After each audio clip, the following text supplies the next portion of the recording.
Ezra Klein of the New York Times wields a lot of influence in some parts of Capitol Hill. If you want to talk policy, Ezra Klein is the man to call. Ezra Klein, who believes that Biden has been a very good president, makes the case that he should bow out of this campaign. He was on television urging Democrats, shut down the government. Ezra Klein says that Charlie Kirk was practicing politics the right way. Journalism is dead. Legacy media is dead. We're living in a time when truth is under pressure, when misinformation and disinformation spreads faster than facts, and when journalism is being challenged in unprecedented ways. Ezra Klein is an author and columnist for the New York Times. He also writes about polarization in American politics, and he tackles a whole host of big issues in his podcast, The Ezra Klein Show.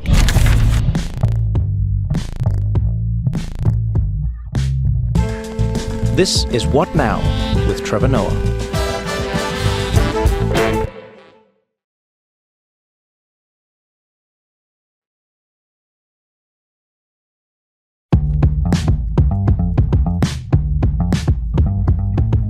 We do our recording in a gray box. Yeah, yours is like verisimilitude. My God, it seems like we should. I don't live my life in a gray box. It's not authentic to me. Do you think they chose that because it feels like? Oh, they chose that because that's the room in which we recorded, hilarious. And there were no other rooms. That's not a plan. We'll see what happens over time. But moving to video was something that we pushed. Oh, got and it. So there hadn't been a build out for that. I'm always torn about that. How do you feel about it? Torn. I mean, it's a big audience. It's a new audience. I don't like having to think about how I look. And, the way in which things go viral is double-edged. Exactly. Podcasts are an in-context medium, yeah. And virality is an out-of-context. Yeah. No one clips a podcast. Like yes, no one. Right. Yeah, an audio. No podcast, one clips an audio podcast. Yeah. No one goes like, "Oh, this clip." Yeah. I mean, you've probably seen this over the years. When I was at the Daily Show, we'd always see how there'd be a scandal of a politician saying something, but it was only in audio. Never really went anywhere. Yeah. That's why I always think Trump's grabbed him by the pussy, never derailed him, because he's not on camera saying it. That's interesting. Yeah, I guess the only one that really worked was Mitt Romney's 47%. That was audio in it. Which one was that one? You remember he gave this riff at a fundraiser. He's like, look, 47% of the country. Oh, no, I don't remember that. Yeah. Oh, yeah, it's a big deal in 2012. Oh, and that ended his... It didn't end anything. I mean, nothing ends anybody anymore. But it was anymore, but back a big then, deal. Yeah, back then they were enders. Yeah. At least we thought there were. Maybe there never were. Yeah. No, I think they were enders. And I think enders still exist, funny enough. Well, we'll look for one today. No, I genuinely see which of us do. Doesn't make it out of this. I genuinely do. I genuinely think there still are enders. Yeah. What do you think would be one for one side or the other? I think they exist for everyone except Donald Trump. Yeah. And I think it's because he's approached this whole thing in the same way that a wrestler does, in that the whole point is to be the foil. The whole point is to be, you know what I mean? So it's like it's if somebody's playing the game by different rules, then the rules that we normally use don't apply to them. Yeah. So you go like, oh, that's how you get disqualified normally? Yeah. He can't get disqualified because he's not playing the game by the same rules. For the Republican Party, the enders are all about Donald Trump. Yeah. Like if J.D. Vance came out on a hot mic and said, finished. Look, man, we all know that finished. Biden won the 2020 election. That was ridiculous, but we got to say it for, that'd be an ender for him. He created something new, and no one has figured out how to respond to the new that he created. Yeah. Do you know what I mean? Like the mechanism that was set up to deal with the news wasn't, like, in a weird way, I feel like the way we think of news is designed perfectly for how news was. It has a certain level of decorum. And then I think for Donald Trump, you have to cover him the way you cover wrestling and reality TV. Do you know what I mean? Yes. Like those are not covered the same way. Yes. So it's not going to be like... But the point of cover, I mean, the thing that the news doesn't know what to do about with Donald Trump, and we could talk about this on the thing, but... Yeah, we could jump in. We're ready, right? We can jump straight in. Jump straight in. I'm following you, man. No. Or you just want me to give you that answer? I want you to give me that answer. Right. That's this is where the audience found us. Okay. Is in the middle of that answer, yeah. All right. So the thing the news doesn't know how to deal with Trump, and never figured out, was that the sort of implicit way the news worked was that the news covered things. Yeah. In covering it, it created the thing's importance. And then in covering it positively or negatively, it sent a signal to the country about whether or not, this politician, if it was a political story, was good or bad. And when the news becomes, in one side of the country's narrative, the enemy, and so covering the thing negatively is in fact a badge of honor to that person. Right. It breaks the feedback loop that, the media as a source of judgment in American democracy was sort of built around. And it never figured out what to do after that. I'm not sure there is an answer either. I don't think there is. There aren't gatekeepers anymore. No. At least not to speak to everybody. They actually aren't. I mean, except you, maybe. No, far from it, my friend. There is no gate. I don't have a key. I don't know how the gate works. You are now in an interesting and complicated position now in the news. In that, you're with the New York Times, but in opinion. Mm-hmm. And I thought to myself, I was like, before we get into the heavy topics, because Ezra Klein, you deal with everything. I was like, well, let's do something light. What is your opinion on what's happening in the world right now? That's your light. I'm not for it. Against. But no. Jokes aside, what would when you wake up every day? And I love asking people who work in the news this question particularly, because I find there's oftentimes a disconnect, or rather just a different way that people are seeing it. People who work in the news and people who don't. People who work in the news are sometimes like people who work in an emergency room, in that they have a very different idea of July 4th than the people who are out celebrating it. Do you get what I'm saying? Yeah, I do. Because they see the fire marks and the burns that people come in with. And so I wonder how you feel about this moment in time. Is it as bad as some people feel? You as somebody from the inside, do you feel like it is, a DEFCON 1? Because it goes backwards, right? It's like a DEFCON 1. Yeah, I always forget which DEFCON you don't want to be at. Yeah, I think we're at the one you don't want to be at. We're at we're there. I think if you go back in my career, I'm usually somebody saying, calm down a little bit. Things, there's a long sweep of history. Things have been much worse in the past. Go look at the 60s, constant political assassinations, violence in the streets. I think that I think this is the worst political moment in terms of its danger and threat, easily, of my lifetime. Trump won, by the way, at least until the pandemic. Yeah. One of the things I always said was that George W. Bush was a much worse president, right? That he led to many more deaths, that the Iraq War and other dimensions of his foreign policy deformed American politics for a generation, created Donald Trump in certain ways by wrecking the Republican Party and making it a hollow shell Trump could take over. But we're in something different now. When you have literally masked men abducting people off the street, when you have military occupation of American cities, when you have the weaponization of the federal government against supposed enemies, the search for pretexts on which to fire people, on which to harass them. Yeah. You don't need a PhD in history to know that those are the early chapters of history books that are not fun to read. Now, it doesn't mean it will go that badly, right? The reality of reality is that talking about the future, you're always talking about probabilities. Mm-hmm. But, if I would have said at the beginning of this administration that, 70-30, we stay in the part of the probability cloud that is relatively normal, right? 30% chance we don't, which is pretty bad. Mm-hmm, mm-hmm. Now I think it's more 50-50 or worse. It's funny, when I first started at The Daily Show, I was thrust into this world of American politics, and it was politics the way it was. Mm-hmm. Everyone had like a concrete idea of how things were. So I remember seeing some of the candidates come up, and then people in the building would tell me, they'd be like, "Oh no, Trevor, that's they call it what was it, Summer Madness, or it had like a name in the media world, where people go like, those candidates don't count. They're not going to be around. A silly summer, I think is what they said. Yeah, they said silly summer. So all of these people you see popping up, they're not Ben Carson, Donald Trump, all of that. That's not going to be a thing, because everyone was so sure they knew how America worked.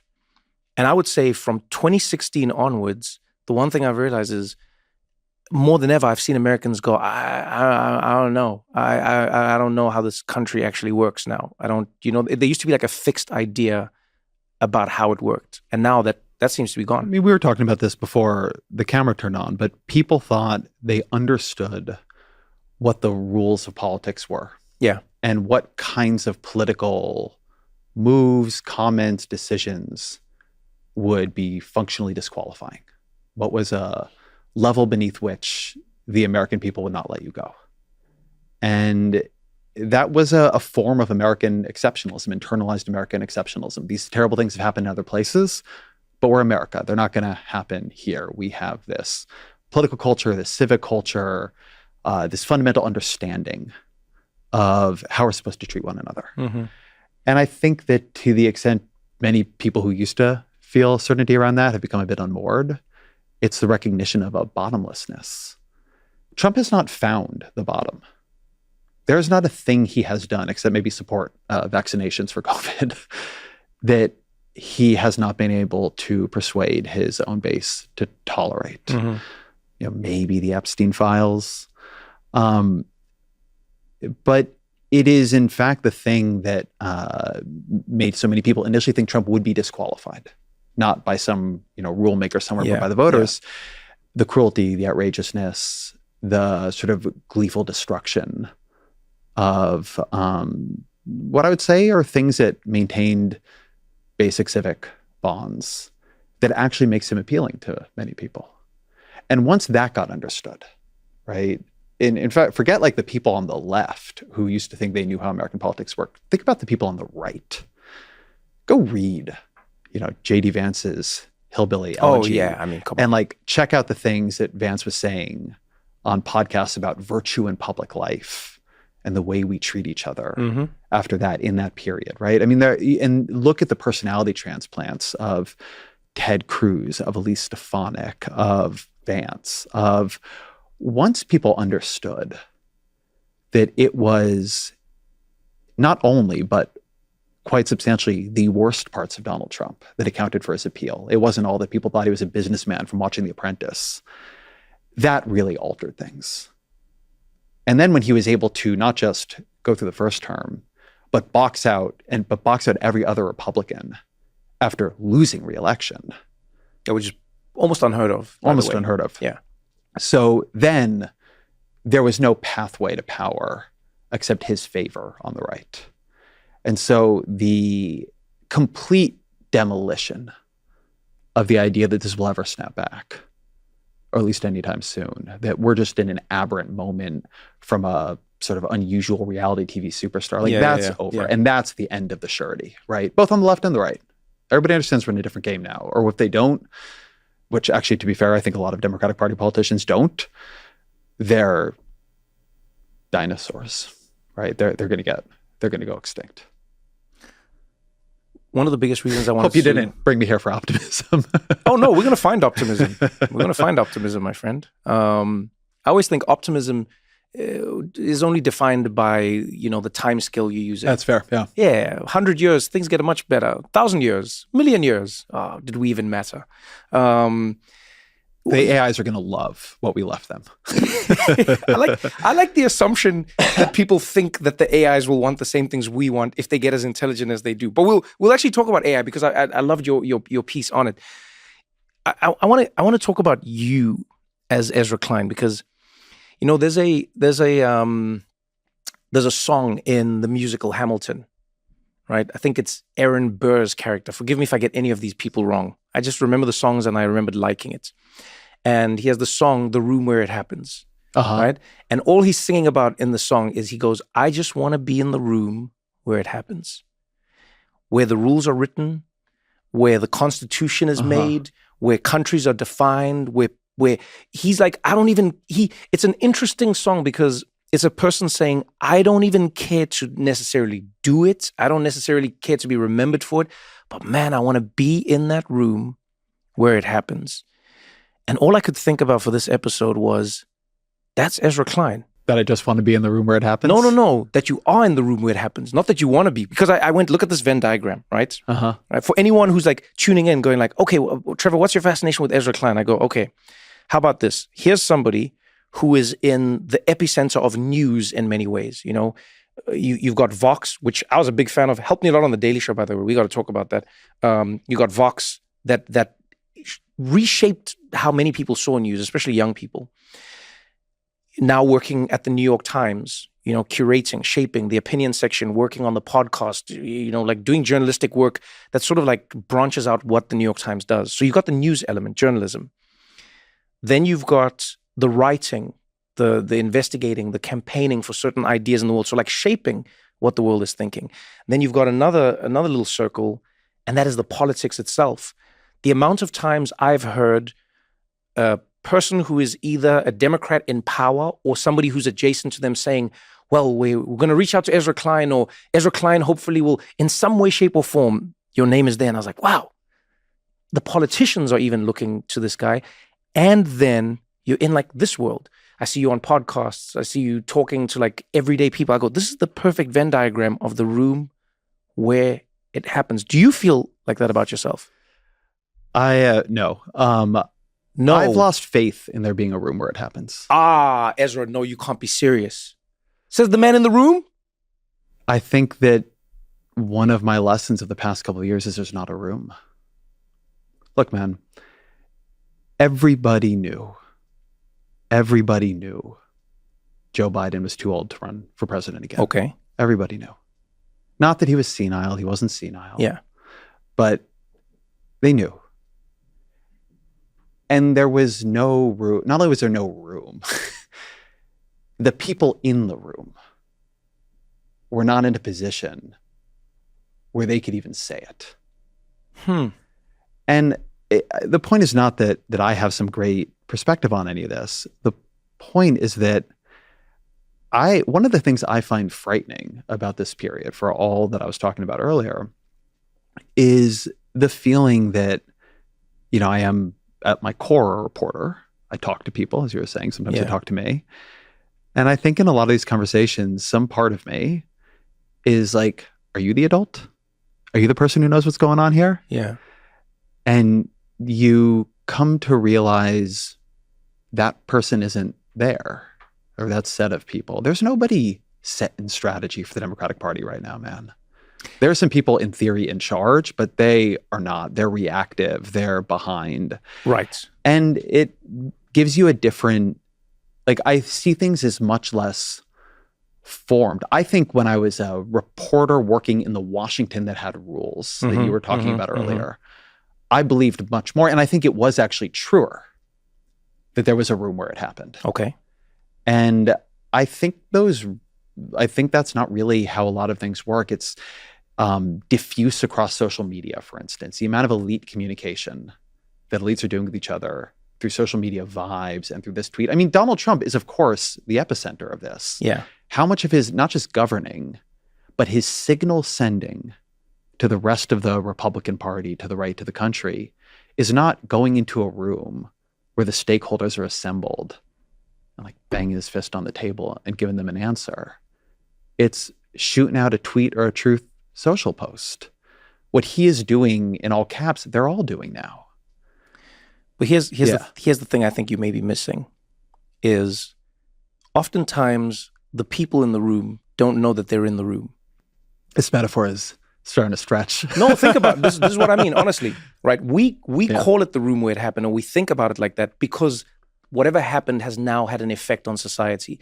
That's when that room has an importance. You with me? So when you think about that hotel room where, you know, it's like Harry Belafonte meeting with MLK and meeting with, like, that room becomes something because of what came from it. Before then, it's just a hotel room. Yeah. No one in that room walked in and went, this is the room where it happens. Do you get what I'm saying?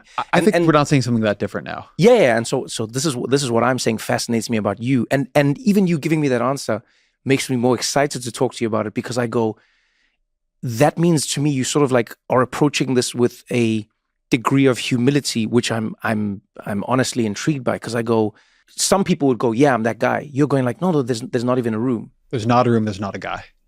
Okay, so let's go on a journey together. Then let's go on a journey. Let's start this journey, because I want to build all these pieces together. Right?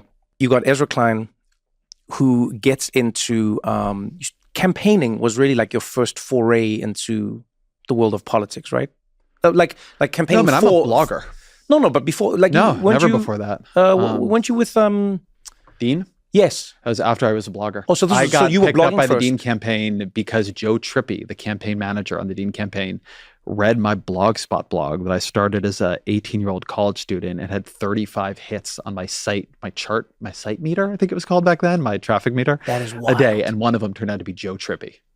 And so at some point he invited me to intern on the Dean campaign. What was it about your writing that got somebody who was running a presidential campaign to say, yo, this kid... It was something very specific, actually.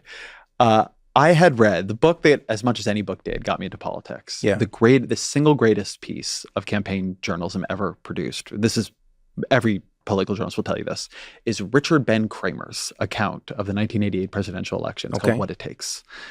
And What It Takes, it follows a bunch of the candidates that year. And as a college student reading this, I got sort of into Gary Hart, who's just very fascinating. He was very farsighted, way ahead on a lot of things, but is very tame by modern standards. Very tame. The good old days of monkey business. In 2003 or 2004, I forget what year this is all happening exactly, but Gary Hart, who has been out of politics for a long time, is considering running for president again. Mm-hmm. And as a weird What It Takes obsessive, on my little Blogspot blog, I am a Gary Hart stan. Joe Trippi had worked on Hart's 88 campaign. I'm pretty sure that's the one he was on. And so Trippi, I think, was somewhat fascinated to see this like college student blogging in support of his one-time employer. I mean, also the blogs were small then. The Dean campaign was the first campaign to take blogs seriously. And so Trippi kept more tabs on the blogosphere than other people would have. They were ahead of the curve. Yeah, they were ahead of the curve very much. I mean, like blogs then are basically the inception of the idea of podcasts now. If you look at each election, there's a new type of media that sort of has its imprint on them. And blogs are, this is like the fledgling world of blogs. So that's, I think, how Trippi ends up being kind of fascinated by me. And you get called in and you interning on this campaign. What was it like? I mean, for those who don't know, like how Dean was basically, he's like the favorites. This is like, no, but there's a moment where it was like, this is the guy, he's going to do it. Yeah, in the primary. Yeah. They're like, oh man, this guy's going to do it. Yeah. This guy's going to do it. And then I still don't fully understand the story. He went, oh yeah, like the Kool-Aid man or something. And then it all ended. So I don't think it was the, oh yeah. I was an intern on the campaign for like 4 to 6 weeks over a summer. And my learning from that was I never wanted to be on a campaign again. Why? I just don't want to have to defend everything a politician says. I don't want my judgment to be subsumed to theirs. I just didn't like that part of being on a campaign. I could see what it meant when you would rise up, because I did. I thought I wanted to work in politics. Okay. And I realized that I would not be good at working in politics because, my views would differ. And that's not what you can have as staff. And, but Dean, and I'm worried I'm going to get some details here wrong by memory, but Dean loses Iowa. That was the thing, that the Democratic Party, and it would end up doing the same thing at later dates, right? Like 2022. The Democratic Party very much wanted to beat George W. Bush that year. And Dean had developed a lot of grassroots momentum, but there was a fear that he was unelectable. And the party sort of fled to safety of John Kerry, the war hero, the known quantity. And, and then as soon as like Dean's momentum blunted, then there was this kind of flight. And so Kerry becomes the nominee. You could see a very similar thing happen away with Biden, where, Bernie Sanders has much more grassroots momentum, much more, excitement within the base. Biden is struggling, right? He's not doing well. He doesn't, Buttigieg wins Iowa, not Biden. But then it's like after South Carolina and Biden wins that, there's a kind of flight to the safety of Joe Biden, which was sort of maybe a good idea for that election, not a good idea in the long run. The Democratic Party tries to make safe strategic decisions when it's really afraid of losing. And so I think you saw that in those 2 elections, which is slightly separate from the question you asked me, but is where my mind went. No, you see, I love it because remember, I'm building a case here, the room where it happens. Because just in that story, for me alone, you're in a moment in time that I think goes on to define something. one part is maybe myth and the way stories are told, right? Because many of the people that I've spoken to and still speak to now in journalism or political circles, they'll say, no, it was the Howard Dean Yelp. That's what got him. And what sticks to me, or what sticks out in people bringing that up, is that it created this idea that you had to be perceived a certain way in order to win an election, right? So many people took the cautionary tale away from the story. They didn't talk about not winning Iowa. They said, no, you have to be prim, you have to be proper, you have to make sure everything you do is right, because if you scream or yelp in the wrong way, it's over for you. And this sort of persists for a very long time in American politics. You know, they're like, are you electable? Forget your politics. Do you just, do you have that electability? Please say again, I really hope I'm remembering it right that it's Iowa he lost to, not New Hampshire. Oh, no. I just have not fact-checked this in real time. Yeah, it's been a long time since I thought about it before. We'll throw the thing. We'll put it up on screen. Yeah, it's great. fine. We've got technology now. Do we? We could just throw the thing up. We'll just put up liar on your face. ChatGPT. As you just say, put up liar on my face. Like a thing. Bam, bam, bam, liar. Bam, bam, bam, liar. Yeah, you got And then me. we just carry on with the episode. Perfect, good. Yeah, that's all it is. No, so, okay, so you work in this world. You realize you don't want to work in politics because you don't want to toe a line.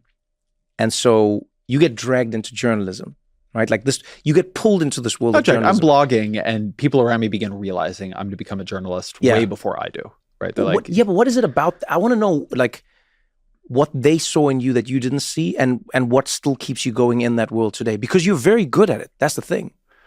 So blogging, which nobody went into at that time to build a career, nobody knew what that word was, right? It was a thing that a lot of us were just doing because we wanted to write about politics on the internet. It was like no different than writing in a forum and we didn't have social media back then in the way we do now. So, I'd started a small blogspot blog and then Typepad to the kids out there. These are blogging, publishing softwares. And, it just kind of kept getting bigger. I, was part of a co-blogger team called Pantagon, and then Not Geniuses was another one I was on. And it just kind of kept building. And then, it went from dozens of people a day to hundreds to thousands. It was never huge by, podcast or YouTube or anything standards. But it was enough to get a little bit noticed by a media industry that was trying to figure out, what is this blogging thing? And how do we get some of its energy for ourselves? And so the next year, I intern at the Washington Monthly, which is a small policy magazine. And, that's the first time I'm around journalism. And in terms of, what did other people see in me? I think one thing other people saw that I didn't was that journalism is a career. It's not like I grew up the kid of a bunch of journalists. I lived in Southern California. I didn't know anybody who did that professionally. Which is rare for a lot of journalists, by the way. Yeah, like whatever it is. People go like, oh, you're my uncle. Yeah, my exactly. There's more of that than you would think. Yeah, it's a passed down. Or you're just in more of a milieu where it exists. Yeah. And I just had never really thought about it. I don't have like a much better, like I sort of assumed that for a long time that I assumed I would work in politics, and then that wasn't going to be true. And, maybe I'd go to law school, but I didn't want to be a lawyer, which seemed like a problem with that plan. And, so then I went and interned at the Monthly and just loved it and loved just being around journalism. And I mean, the idea, it is still a kind of magic as a journalist that you can call just people who know everything about something. And they will, out of nowhere, take an hour out of their day to explain it to you, right? You can just, like, how does the Federal Reserve work, right? Just like the idea that you could just follow curiosity around like that is remarkable. I still have not my whole podcast is you just bring people on, you're like, I could just ask you all these questions and you'll answer them in a way that it would be really weird to do if you were at a party or in social life. I've a couple of times had friends on my show, people I've known a long time. Yeah. And I just noticed that I asked them questions there that in the whole long arc of our relationship, I've never asked, because you don't typically say to people, why do you do what you do? What have you learned in it? What about this kind of very basic question about it? You're so often trying to show people you understand them and you're keeping up with their stories. You don't just sit there and indulge your curiosity for 2 hours. Yeah. So the next year I sort of apply for a writing fellowship at the American Prospect and get that. And, that's sort of like almost a glorified internship there. And, then we're off to the races. those races involve Vox. I have a deep personal fascination with Vox because for a few reasons. One, I was starting at The Daily Show. It's 2015 into 2016. First, John was still the host, and I was popping in and doing segments. 2016, I become the host of The Daily Show. Frying pan into the fire. 2015 into 2016 is also a time when, America's heading into an election. I vaguely remember that. Yeah, the Republican field. How'd it go? Yeah, the Republican field. No, I don't want to spoil it. You've got to watch it. Watch it. No spoilers. The Republican field is bigger and crazier than it's ever been. People are like, what is this Democratic side of things? And everything seems a little crazier than usual. But from my recollection, most people believed that this was a blip and the norm would be established. And that norm was Hillary Clinton would win because she seemed like the most winnable, candidates. It's like, this is the winning person. And the Republican side seemed like a joke for the most part. It was crazy. There were too many people and, this is all happening. I'm now trying to consume as much news as possible to catch up so I can be in this world of American, news. I realized very quickly that a lot of the people in the news in America either don't understand it or like in and around politics, they don't understand it, or they don't know how to explain it. And then I stumble upon this website called Vox. And not only is it telling you the news, it's breaking it down. It's explaining it. It's like, oh, let me tell you, this is what gerrymandering is. And Trevor, you're warming my cold. No, my I'm being serious. Here. I'm being serious. And I think there are a lot of people who are my age or younger especially who went, oh, now I not only understand this, but I know why I should care. And I wonder if you felt that, like, when you were doing your work at Vox, did you feel like you were trying to fix something that was wrong with journalism at that time, in that, like, journalism had become an insider's game? Politics had become an insider's game? And for the first time, for me at least, when I was watching Vox, and I think a lot of people were interacting with it, they went, oh no, this is me. Politic, like the Greek word, it is of the people. I'm the people. So my trajectory in journalism from the American Prospect, I was there for 3 or 4 years and went to the Washington Post. And what I became known for as a journalist was extremely detailed coverage of policy debates, which people had traditionally thought nobody would read. And because they thought nobody would read it, it didn't get that many resources. I mean, I'm not saying it was never covered, but it, the great job in journalism was to cover the election, cover the horse race, cover and policy journalism was a bit more of a backwater. It's C-SPAN. Yeah. And I had this blog at the Prospect and also wrote pieces for the magazine there. It was very policy heavy. They got picked up by the Post to work in their business and economics section, where I had a blog. And in particular, I did a huge amount of coverage of healthcare. And the thing that frustrated me covering it, because I was able to build a really good audience for that and people wanted to know, and yet every day we were covering the thing in the act that was changing or maybe changing, which most days was, if anybody remembers this at all, the public option in Obamacare, right. Whether the government would run a health insurance plan that you could buy into. We spent most of that year, anybody covering the back and forth of the public option. In the end, the public option didn't make it into the bill. Joe Lieberman killed it. And I remember thinking a lot during that year, it's like, if you had just not read most of what we covered about the Affordable Care Act, if you had checked in like 8 months ago and checked in right here at the end, in a weird way, you would have been better informed. You'd have not gone through like knowing a lot about a thing that did not end up existing. And I'm not saying that coverage is totally useless because, maybe the public option would have happened, but it also was never the main part of the bill. And the thing that frustrated me was knowing that I had covered so many parts of the bill, the construction of the exchanges, the Medicaid, how are we going to do subsidies, silver plans, bronze plans. I mean, all this is on some level maybe sounds like gobbledygook to people, risk corridors. And there was nowhere to put it all together. Every day you could come to my wonk blog, as it was called, and hear what was happening in policy that day. But if you just had the question, what the hell is Obamacare? How does it work? What does it do? We didn't have anything for you. But that was most people's question. When I looked at my email, that was most people's what they were asking about. They were asking about something that wasn't happening today. And I started thinking about how the news is so focused on what's new and changing, and for a very obvious reason, which is that the way the news worked for a very long time was we etched ink into wood pulp, flattened wood pulp, and gave it to people. And that's expensive to do. And so you had, like, the whole thing was built in order to minimize how much space we had to use. Right, yeah. Like, paper's expensive. But now we're on the internet, and you don't have to do that anymore. And so could you build something using websites and new publishing technologies that attached to ongoing stories all the context you needed to understand them? And Vox was sort of built on this experimental idea. And without going like into the whole sordid history of card stacks and all these different things we tried, some parts of it worked, some parts of it didn't. There are things that when we launched it, this is sort of like very weedsy publishing history, but in a way I think it's important. The whole news business went into this period where Facebook was fire hosing traffic at everybody. And so all of a sudden your ability to control like where people read your stuff broke. And so actually your ability to innovate as the news broke because you couldn't innovate on their platform, only your own.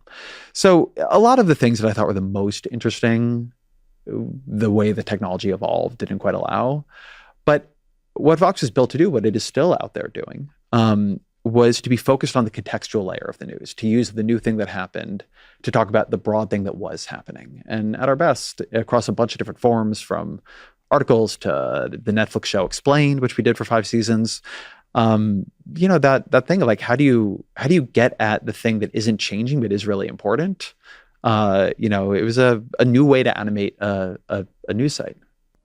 I think beyond that, though, there was something you were doing that was addressing a need that had arisen because of what had happened in America. And in many places in the world, I think we're seeing it as well. I think as communities have gone down, as people spend less time in community, like community halls, community, gatherings at town council meetings. Mm-hmm. When you look at how ubiquitous and omnipresent those things were in people's lives, and you see them diminish over time in America and around the world. It's interesting when you watch like old, I'm sure you've seen a bunch of them, pictures or when there were videos, people would be at a town hall meeting like in a big way. There are still a few in small parts of America here and there, but I don't think it is where it used to be. And in those, there would be a lot of discussing. What does that mean? They said they're going to build a highway, but my house is there. What is that? What is eminent domain? And someone would have to explain it. And someone would get into the details of what the law was or the idea was or the politics were. Once that went away, no one thought to themselves that people's ability to dissect, process, and then respond to the news is directly related to how much information they have about what the news is reporting. Mm-hmm. Do you know what I mean? Mm-hmm.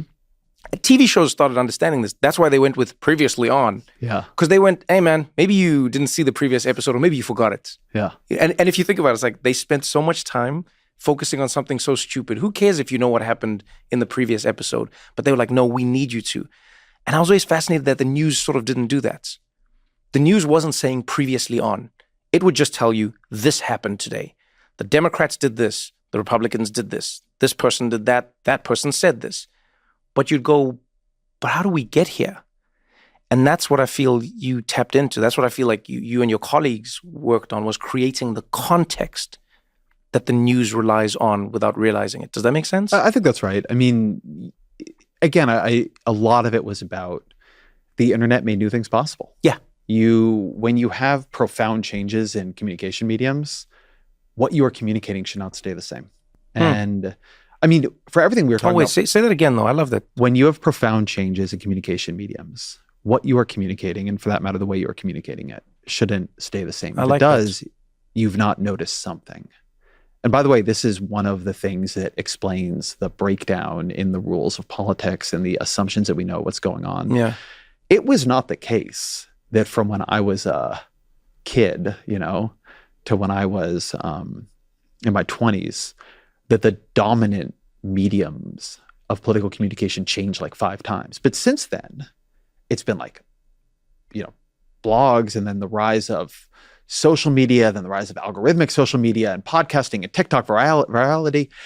And one of the things just happening is that a lot of politicians are not suited, and a lot of political figures and thinkers and parties, and they're built for the old way of doing things. Yeah. Trump, say what you will about him, he is truly fucking native to Twitter, right? Like as if. But he's an OG on Twitter. If you look back at his record, yeah. Like he is. He was there like back in the day. He was designed by it. I'm like a big fan of like, you know, these media theorists like Marshall McLuhan, and like the line people have maybe heard from him is a medium is a message.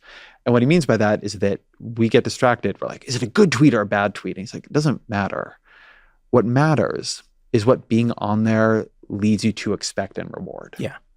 And what Twitter is a platform that creates compression, right? Initially it's 140 characters. Yeah. Later it becomes 280 and now it's kind of whatever, but it rewards the incredible compression of an idea, and then rewards you or penalizes you based on whether the people who follow you like it. Yeah.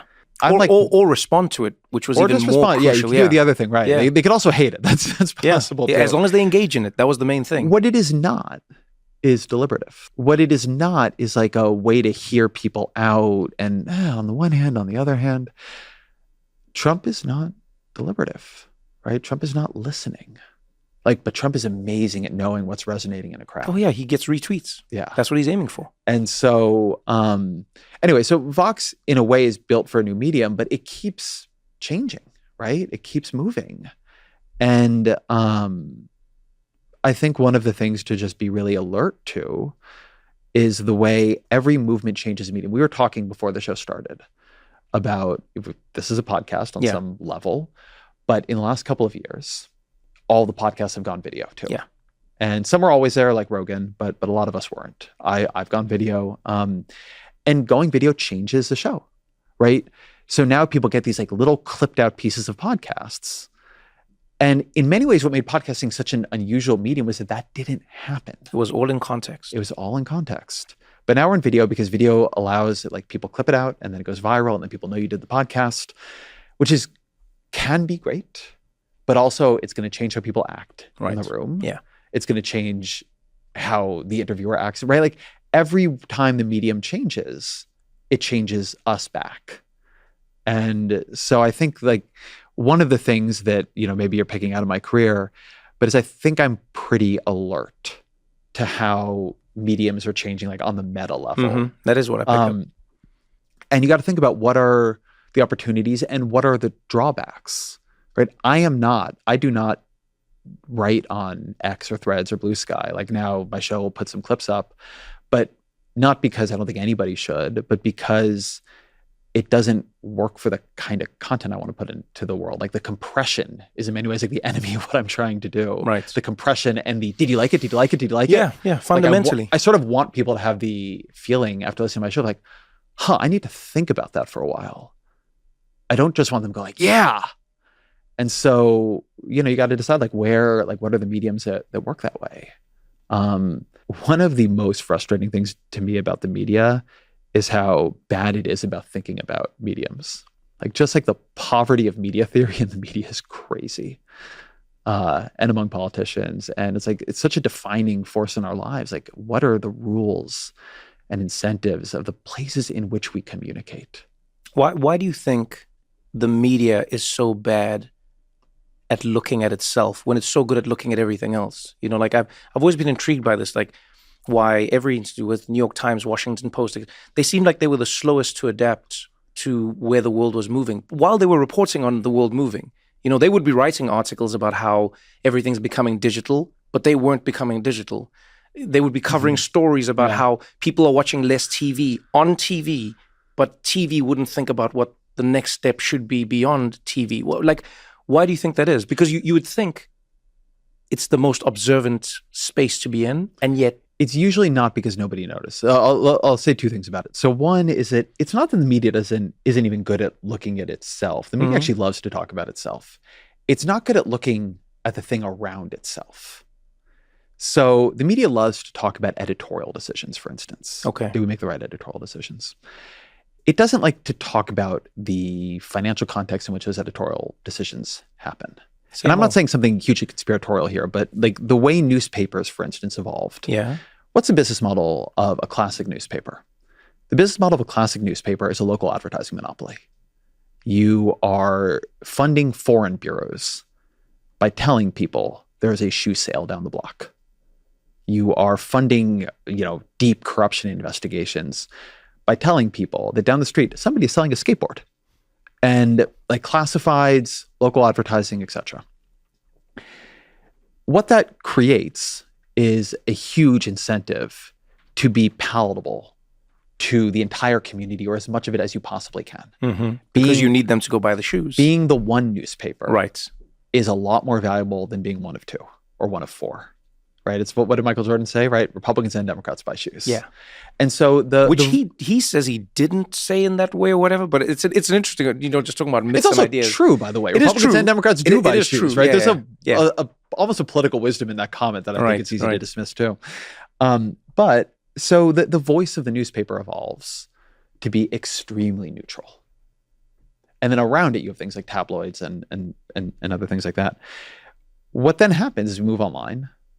And the reason it's hard for the organizations to do what you're talking about is there actually is immediately a tension between these two business models. Right. So what you are doing to maintain your local advertising monopoly and what you do to stand out in the hyper-competitive and eventually algorithmic and socially shared space of online content are almost fundamentally the opposite things.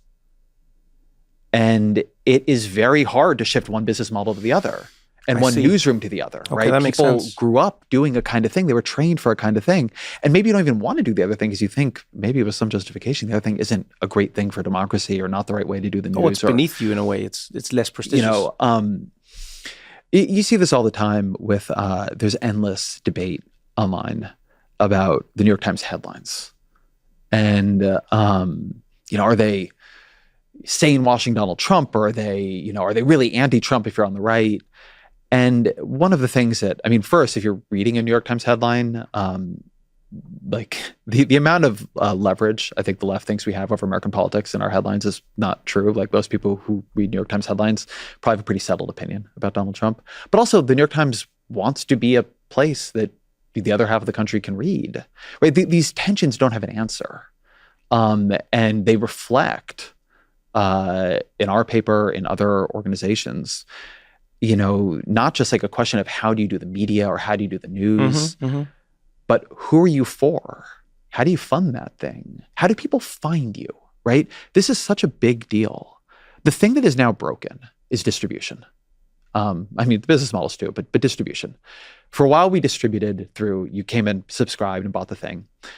The New York Times is one of the last places that has a homepage that matters. What we decide to put in what order on our homepage is meaningful in the structure of American politics and how people find us. But even for us and for a lot of other places, that's not really how people find you. They before social media kind of broke, they came through social media. So then you're only seeing I always felt this at Vox. I often felt people often had a very weird impression of us because they only knew, we spent all this time thinking about like in what order to put things on the homepage because we were trying to give you an editorial product that had a certain structure to it. But we had no control. No, people were coming to you through, it's a clip. All these side doors through a clip, through a link, through this thing went viral because we hate it or we love it. But they didn't see all the things that didn't go viral, which were like how you had to understand like the entire package of the news. So the bundle unbundled. And like that changes everything too. And so like the New York Times headlines people know are the ones they don't like for one reason or another. Which is fine. Like that's their right. The point is not to complain about the critiques. The point is more that I think the place where the media is the worst is about thinking about the context in which it operates and like the forces it actually doesn't have control over. And then and then it's very, very hard to adapt to those as they change. It's funny, you bring up 2 points that I think a lot of people would be interested in because we think about it and we speak about it all the time. One is who tells the news / who has the right to tell the news. And then the other part of it is, has the news ever been fixed? People now will say, they'll go, oh man, I don't trust the news anymore. The news is broken, man. I don't know, and then a lot of older people will be like, back in my day, you could trust the news. You knew that the news was, but now these days you don't know. Back in the day. But if I'm listening to what you're saying, really all that happened is they might have moved further away from that central sort of hub of where the news was. They moved further away from the shoe store. So now the news is not sort of for them anymore. And so maybe if we look at both of these, like how do you process that as a journalist? Like on the one hand, has the news ever been fixed? You know, No. because like black people in America and in many countries would go like, whoa, which news? The news took a while to get around to our stories. Women might say the same thing. Which news? The news took a while.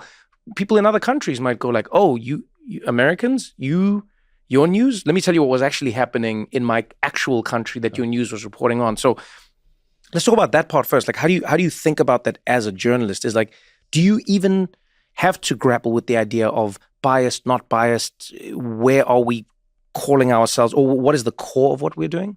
I will speak for myself as a journalist and say, speak for all of them, Ezra. I speak all of them. You speak for all of them. I have never been a believer in the concept of objective news. I don't think there's an old Hunter S. Thompson quote. It's something like, the only time I ever saw objective news was on the closed circuit camera, the security camera at a Woolworths. There is news that is trying hard to be fair and news that is not. There is news that is curious and news that is not. But people always talk about bias as if bias only lives in the adjectives used in a story, right? If I say, Donald Trump said X, and then I put a bunch of spin on the ball versus I don't, or what spin that's where they see the bias. Yeah. The bias in the news, the most fundamental form of bias, and another way of saying bias is judgment or decision-making, is in what to cover at all. The universe of possible stories is so much larger than any publication, because we're not just covering what happened today. We could do long form, we could do narrative, we could do anything. Yeah. The most fundamental question is, what do we cover and why? And the thing that we have never grappled with, again, you know, I'm not sure there is a way to grapple with it, but nobody's ever offered a good framework for how we make our coverage decisions. And oftentimes that's what I wanted us to think about the most. The most important question is what to decide to cover. And then there's a question of how do you cover it? Yeah. And it's a really hard job. I mean, truly, imagine you are the editor, the executive editor at the Washington Post. And you have to decide, of everything that happened, I mean, in the world, but forget that, just in politics that day, what's the most important one? What's the second most important one? Who should you quote in that most important one and who shouldn't you? Like, there isn't an answer to that question. I mean, there are a couple days of the year, maybe when there is, you know, the 9/11, it's pretty clear what's going to go on the front page on 9/12.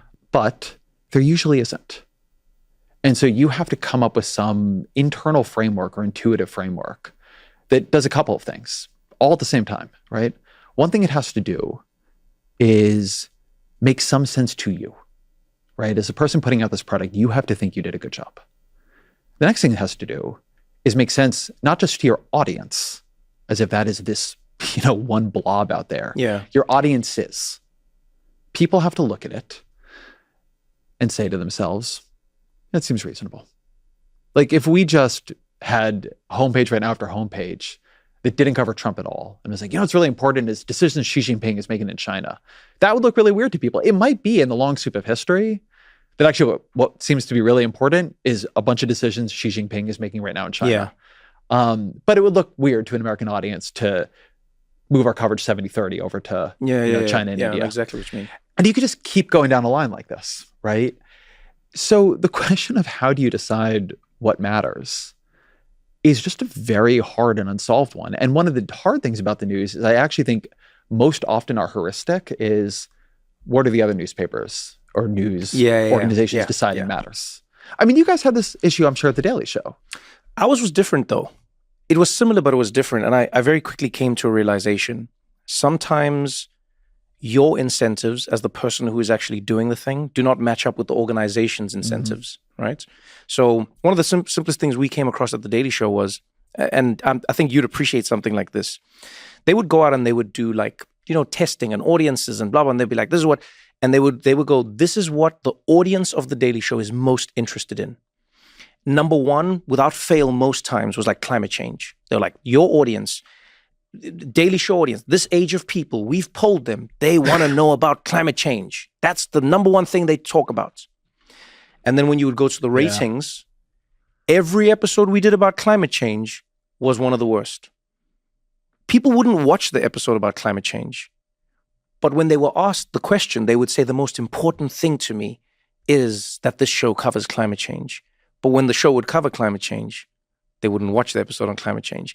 And what that taught me was, there's all these weird incentives that are taking place. Because let's say from the network side, I could go as Trevor, I think we should do climate change every day, because without the climate, then, there's nothing. Without the world, what is the Daily Show? And they would go, yeah, this is a very, it's a noble pursuit, but you're canceled. No one's watching your show. And then I'm like, what was the point of this? On the other side, the audience themselves, I felt like had this interesting incentive because somebody was asking them what was important. They thought they have to answer the answer that they think is the most important, which is, of course, climate change. But that's not what they were clicking on. That's not what they were watching. That's not what they were doing. And I actually remember I had a conversation with a photographer who was like an amazing journalist, out there in the field, taking pictures, live rounds being fired and everything. And she's a Pulitzer Prize winner and everything. And she said to me, one of the most interesting things that shook how I even perceived your world of news. She said, I covered a story I think it was in Ukraine at the time. And she said it was one of the most devastating stories ever. And I had these pictures. And I took it to my editors, and they said, this is amazing, but we can't publish it, or we won't publish it because we've already had too many stories on Ukraine. So we need to put in a few other stories that might not actually be as important as this story, but the audience will sort of drop off if we have another Ukraine story, and we've already given Ukraine this much promise. So we need to move on. And in that moment, I realized, I had this question that was sort of a realization, and I went, did journalism die the day it needed to make a profit? Did it ever, aside from the period in which it is funded as an appendage of political parties? What I mean is, when we think of it, let's think of journalism as it exists, even beyond the classic newspaper / person wearing the hat with the little press thing. I just mean the concept of it, I've always loved the quote Charlie Munger has, show me the incentives and I'll show you the outcome. Mm-hmm. When the news, even from a cable side in America, when the news is a loss leader, every network has to have news and it just loses money. You can't make money from it. The news at that point did hold a certain place in America. People trusted it and believed, but it also wasn't sensational. It wasn't trying to grab you. You watch those old reports, they were good, but if we're honest, they were boring by today's standards, right? So let me alter the thing you just said. Go, yeah. Keep going. Because this period you're talking about, yeah, the news made a much bigger profit.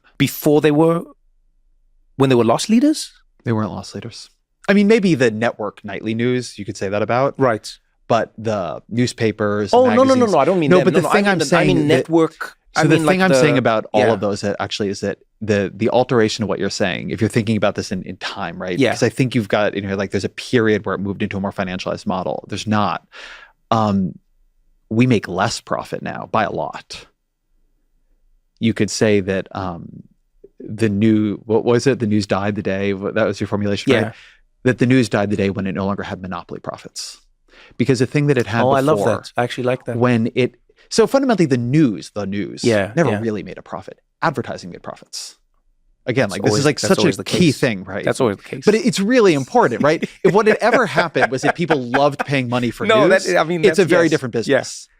And it's never been that business. Right. So what you had was this other thing that didn't just make a profit, it made a lot of profit. Right. And that lot of profit created a lot of space. That's interesting. It had some incentives in it, right? Don't turn off all the people who buy shoes. Yeah. But it also had a lot of room to, I forget, I used to know the number. The Baltimore Sun used to have 6 to 10 foreign bureaus. Did the Baltimore Sun need that many? Weren't we overstocked in foreign bureaus of but they had a lot of money. So they actually had a lot of room to make choices about things. Yeah. And also, if you have a really good business,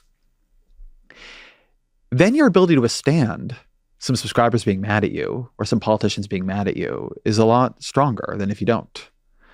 And so the news has become hyper competitive.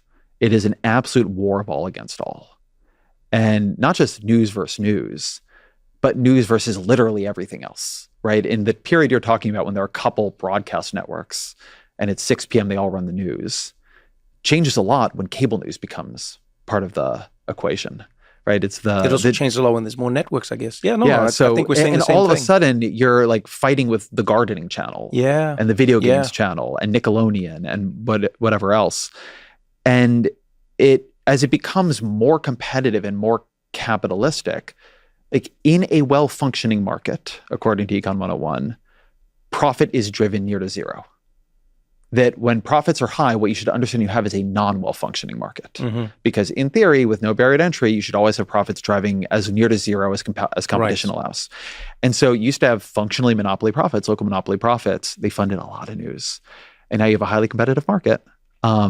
And people are actually deciding whether or not they want your news or this other person's news. And hey, this other person's news tells them they're right all the time. Damn. And I mean, the thing that makes me the most just sad about my move to video is what appears to work in headlining for YouTube. So I'm on YouTube now. And I just have to sit and be like, we are not going to do headlines that move a word into all caps. Gavin Newsom destroys Donald Trump, because I just think it's bad. But according to all the data I have in front of me, I am probably leaving audience on the table. You definitely are. Eviscerates, destroys, lying. Defenestrates. All of it. Constantly throwing people out windows over here. All it is. But you see, unfortunately, that's sort of where we're back at. That's a competitive market. Yeah. Right? You can survive, not just survive, thrive with kind of boring headlines, which in some ways are good. Don't turn everybody's temperature up before they've even read the story. Right. You can do that when you're not in a highly competitive market. But now we're all in a highly competitive market. Yeah, I mean, Twitter is like this too. It's a gain of function research for takes. Like hit it until like actually becomes viral and escapes containment and destroys your career. But competitive markets are weird. But this is what I mean about the profit side of it. Is I actually like that you've added to that. Thank you, because it's not always about the market itself. It's also about what you are able to do within that market, right? So if you can afford to, you can open a store that basically makes no profit. Yeah. If you can afford to, as the business owner, you can do that. You ever go to Tokyo? Yeah. You ever notice how the stores there are amazing? Yes. It's because they have public policy set up to make functionally non-profitable small stores survive. How do they do that? It's I knew the answer to this like 2 years ago, but there's some great books about it. But they've just structured the way real estate works, the way zoning works. That is beautiful. They make it so that you can survive running like a little ramen shop that serves 3 people at a time. You don't need to be a big volume business. And so Tokyo just has this incredible, thriving craftsmanship.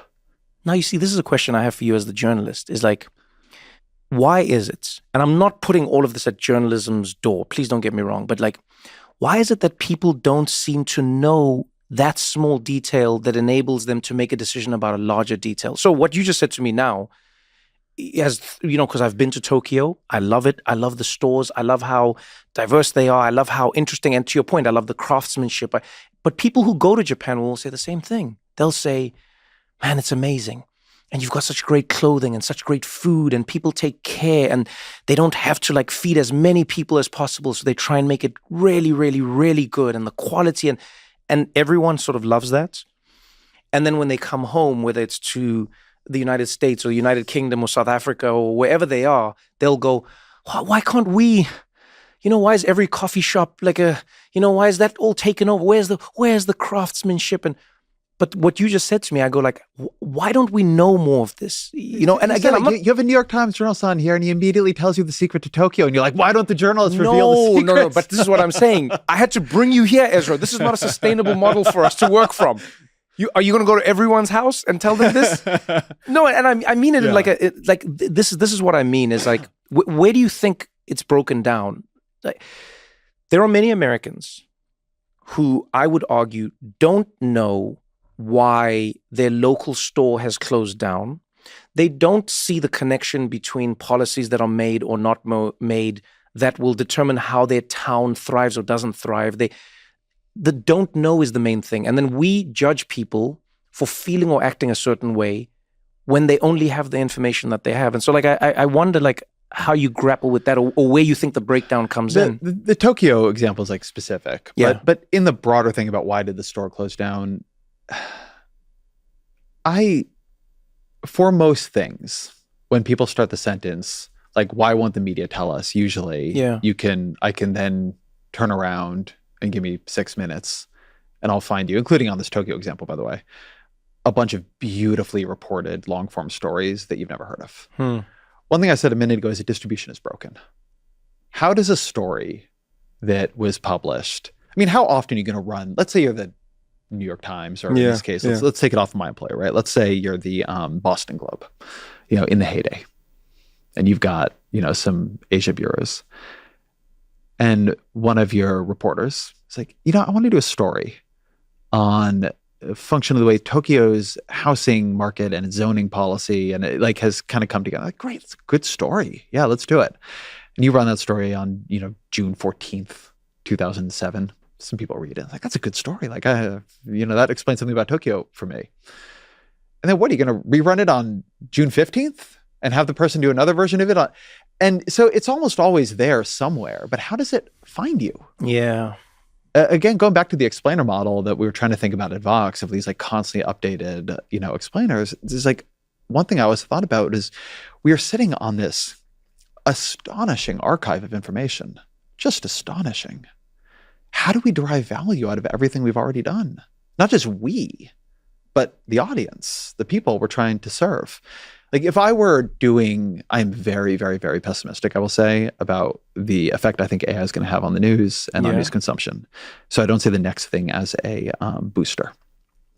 But if I were one of these organizations right now, I would be thinking really hard about how to train AI models on my own archives, such that you could talk to like the New York Times bot and it could tour you through everything we've ever done before that might be of interest to the thing you're thinking about. The New Yorker's archive is astonishing. The New Republic goes back to 1917, 1912, something in that area. The amount of just incredible work sitting in the back issues of Esquire. Like, how do you get it to people? Well, all of a sudden now we have a technology that is able to be trained on mass mountains of content. Yeah, it can digest. Then you can actually ask it a question and then it can answer you and like create a little syllabus of cool things for you. Like maybe that would work. Like certainly it's worth a try. Couldn't you tell it like what you want, what you were interested in, and sort of homepages begin to reformulate? Yeah. I mean, the problem so much with algorithmic news, going back to your thing about climate change, is that there is no, there's a Buddhist in me, we don't have a stable self. Do I want to read about climate change? Well, no.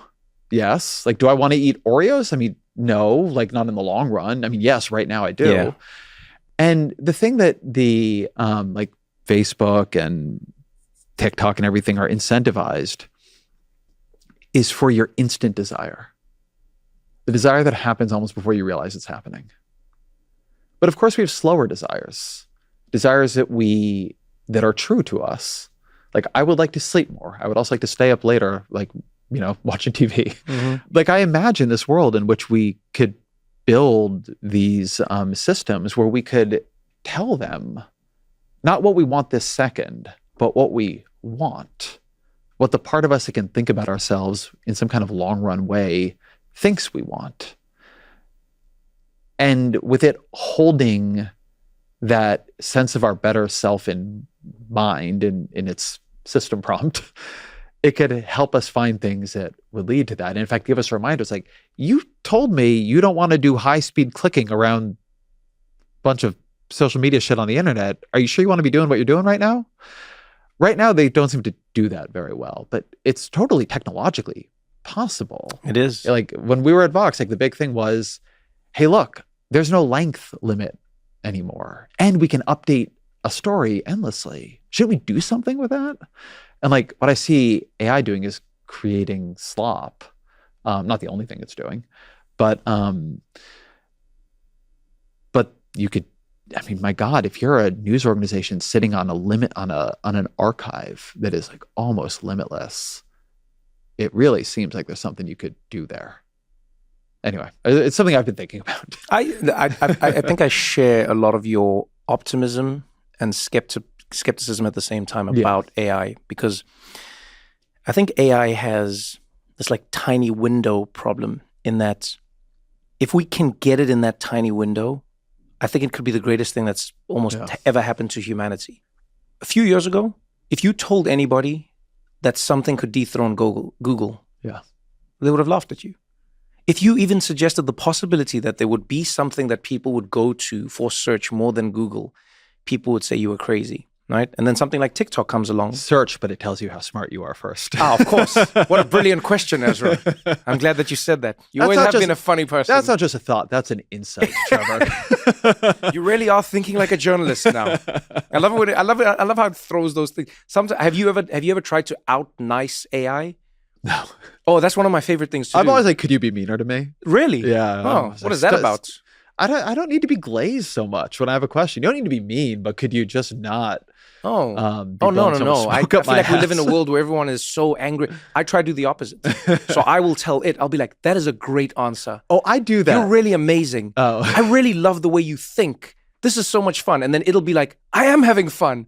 I'm having a great time. And I love that. And then I'll just like see how far we can go down this like rabbit hole. It's a weird world we live in. No, now. you know why? Because I know it's ridiculous, but I believe that if it's a slight chance, Pascal's wager, right? I always loved that when I read about it. Pascal's wager was the French philosopher, I guess. And he said, I don't believe that there is a God. But on the off chance that there is, I would rather accept them so that I can get into heaven. Because if I'm wrong, I'm going to hell. If there's no God, nothing happens to me.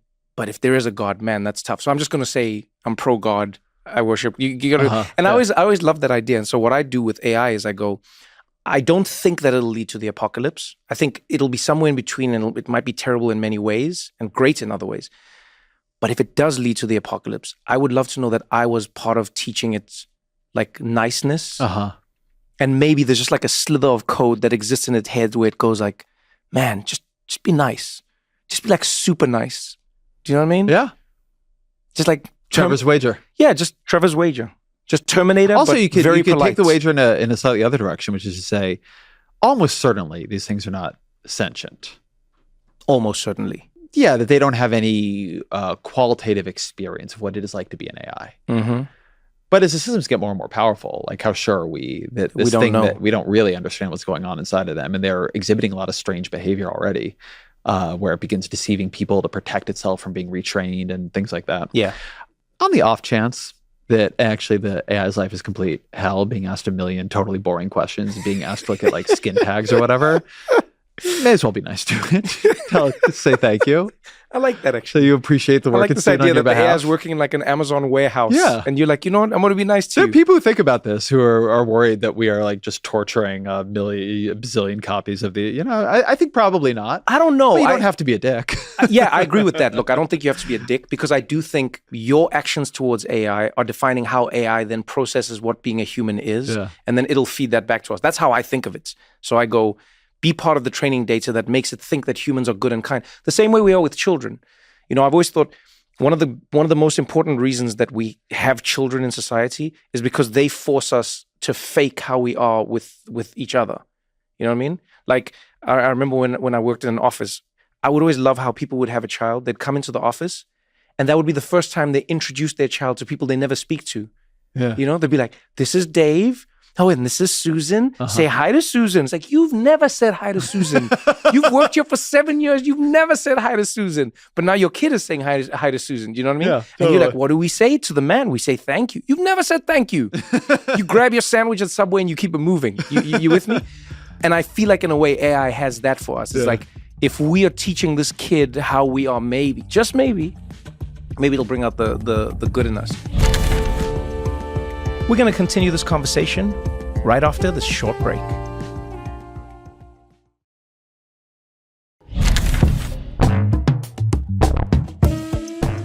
I want to talk to you a little bit about the politicians that we're talking about. So, we talk about journalism and the media. So you've got, the fourth estate.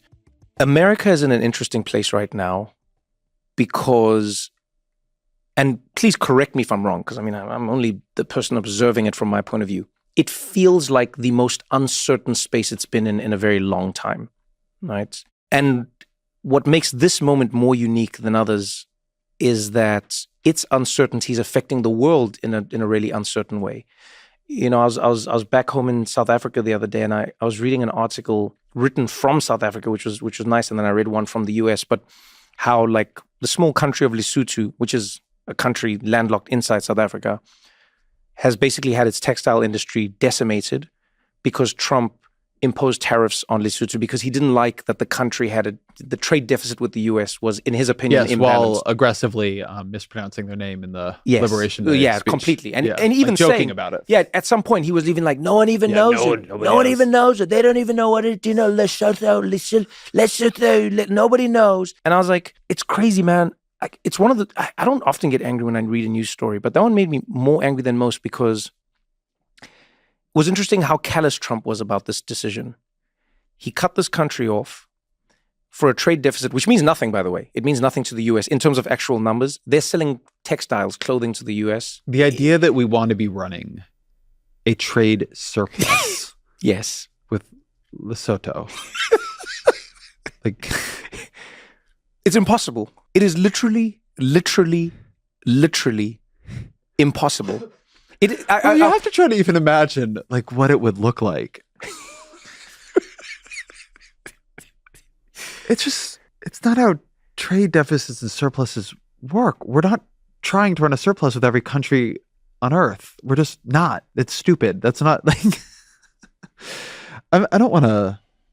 Why don't you keep going? Because I want to say something more significant about this in a sec, but why don't I not? No, so here's what I found myself thinking when I was looking at this, is I was going, man, just like the internet, just like social media, just like most of the things we consume, we cannot undo the threads of the tapestry that now bind the world together. And the world was always connected, but I don't feel like it was always connected the way it is now. There was a time when an American president could, yes, affect the U.S. economy and the global economy, and it would affect certain countries, et cetera, et cetera. But now it's this world where it really is the butterfly effect. And when I look at that, I go, everyone has to pay attention to America. So no one in Lesotho can go, I don't read American news. I don't care. They have to care because now American news is directly impacting them. People in Denmark can't say, I don't care about American news because now Trump wants Greenland.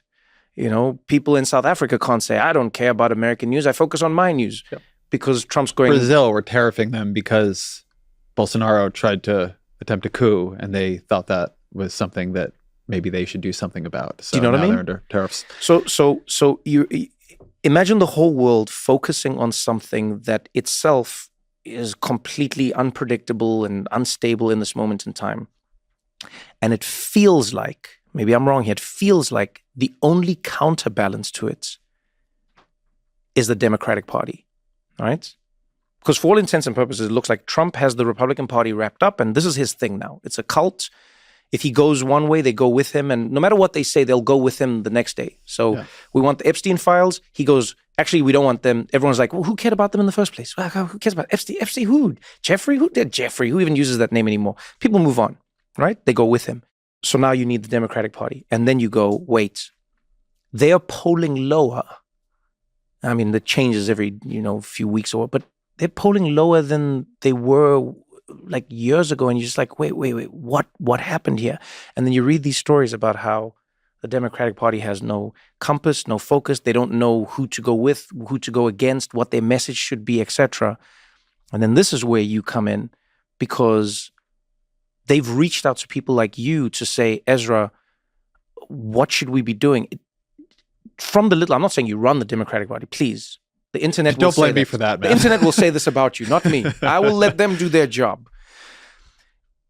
But I would love to know, as somebody who's had more of an inside look into what's happening, what do you think is going wrong? You're talking about how things feel and the callousness with which Trump talks about Lesotho, but talks about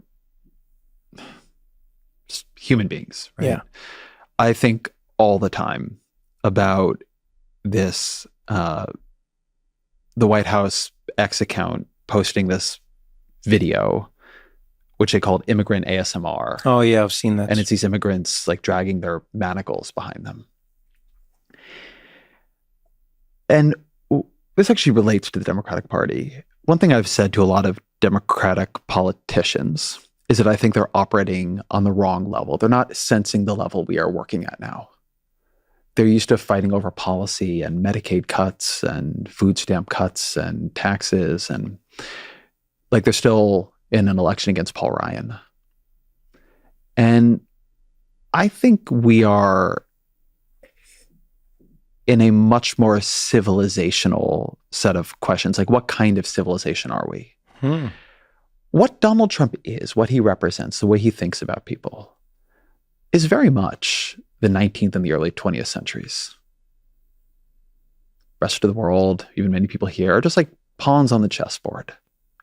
They don't have rights, have dignity. We don't have to care about them at all. They're not in any way part of our moral circle of concern. All right. And treating even people here who are not in the circle we have drawn around us with immense cruelty is not only appropriate, it's necessary. That's how you maintain the hierarchy and the excellence of your society, right? That's the argument. There's a reason he's very into McKinley, right? Not picking some more modern president. He doesn't have a bust of Reagan up. The 20th century and the back half of the 20th century are not perfect, and we don't follow this all the time by any means. But the basic set of liberal ideals that emerge, that we are in this interconnected world, that people's lives and their self-determination have value, that there are rights that particularly within our country that we should have and uphold even against people we don't like, even for people, I'm sorry, that we don't like. That was really hard won. And I think that we really came to take it for granted. Just like you were talking about the rules of the game earlier, just the sense of sort of the dignity and value of other human beings and the way that politics should interact with them. And what I think Trump represents is a rejection of that actually has an ideological superstructure to it, right? If you read Ben Shapiro's new book, which I am because he's coming on my show, it's Lions versus Scavengers, where, the good people are lions and then there are these scavengers at the gates of all of us. Like, the right now believes that we became a soft, weak, feminized society because we ceased to believe in the strong. In fact, we restrained the strong. And we adopted both the narrative and the victim's mentality of the weak. And we came to hate our own inheritance and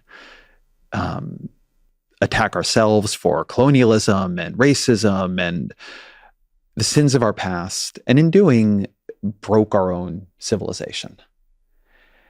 And the left, and this maybe goes to the Democratic Party, the left also took what it had achieved for granted, like international institutions, basic set of ideals.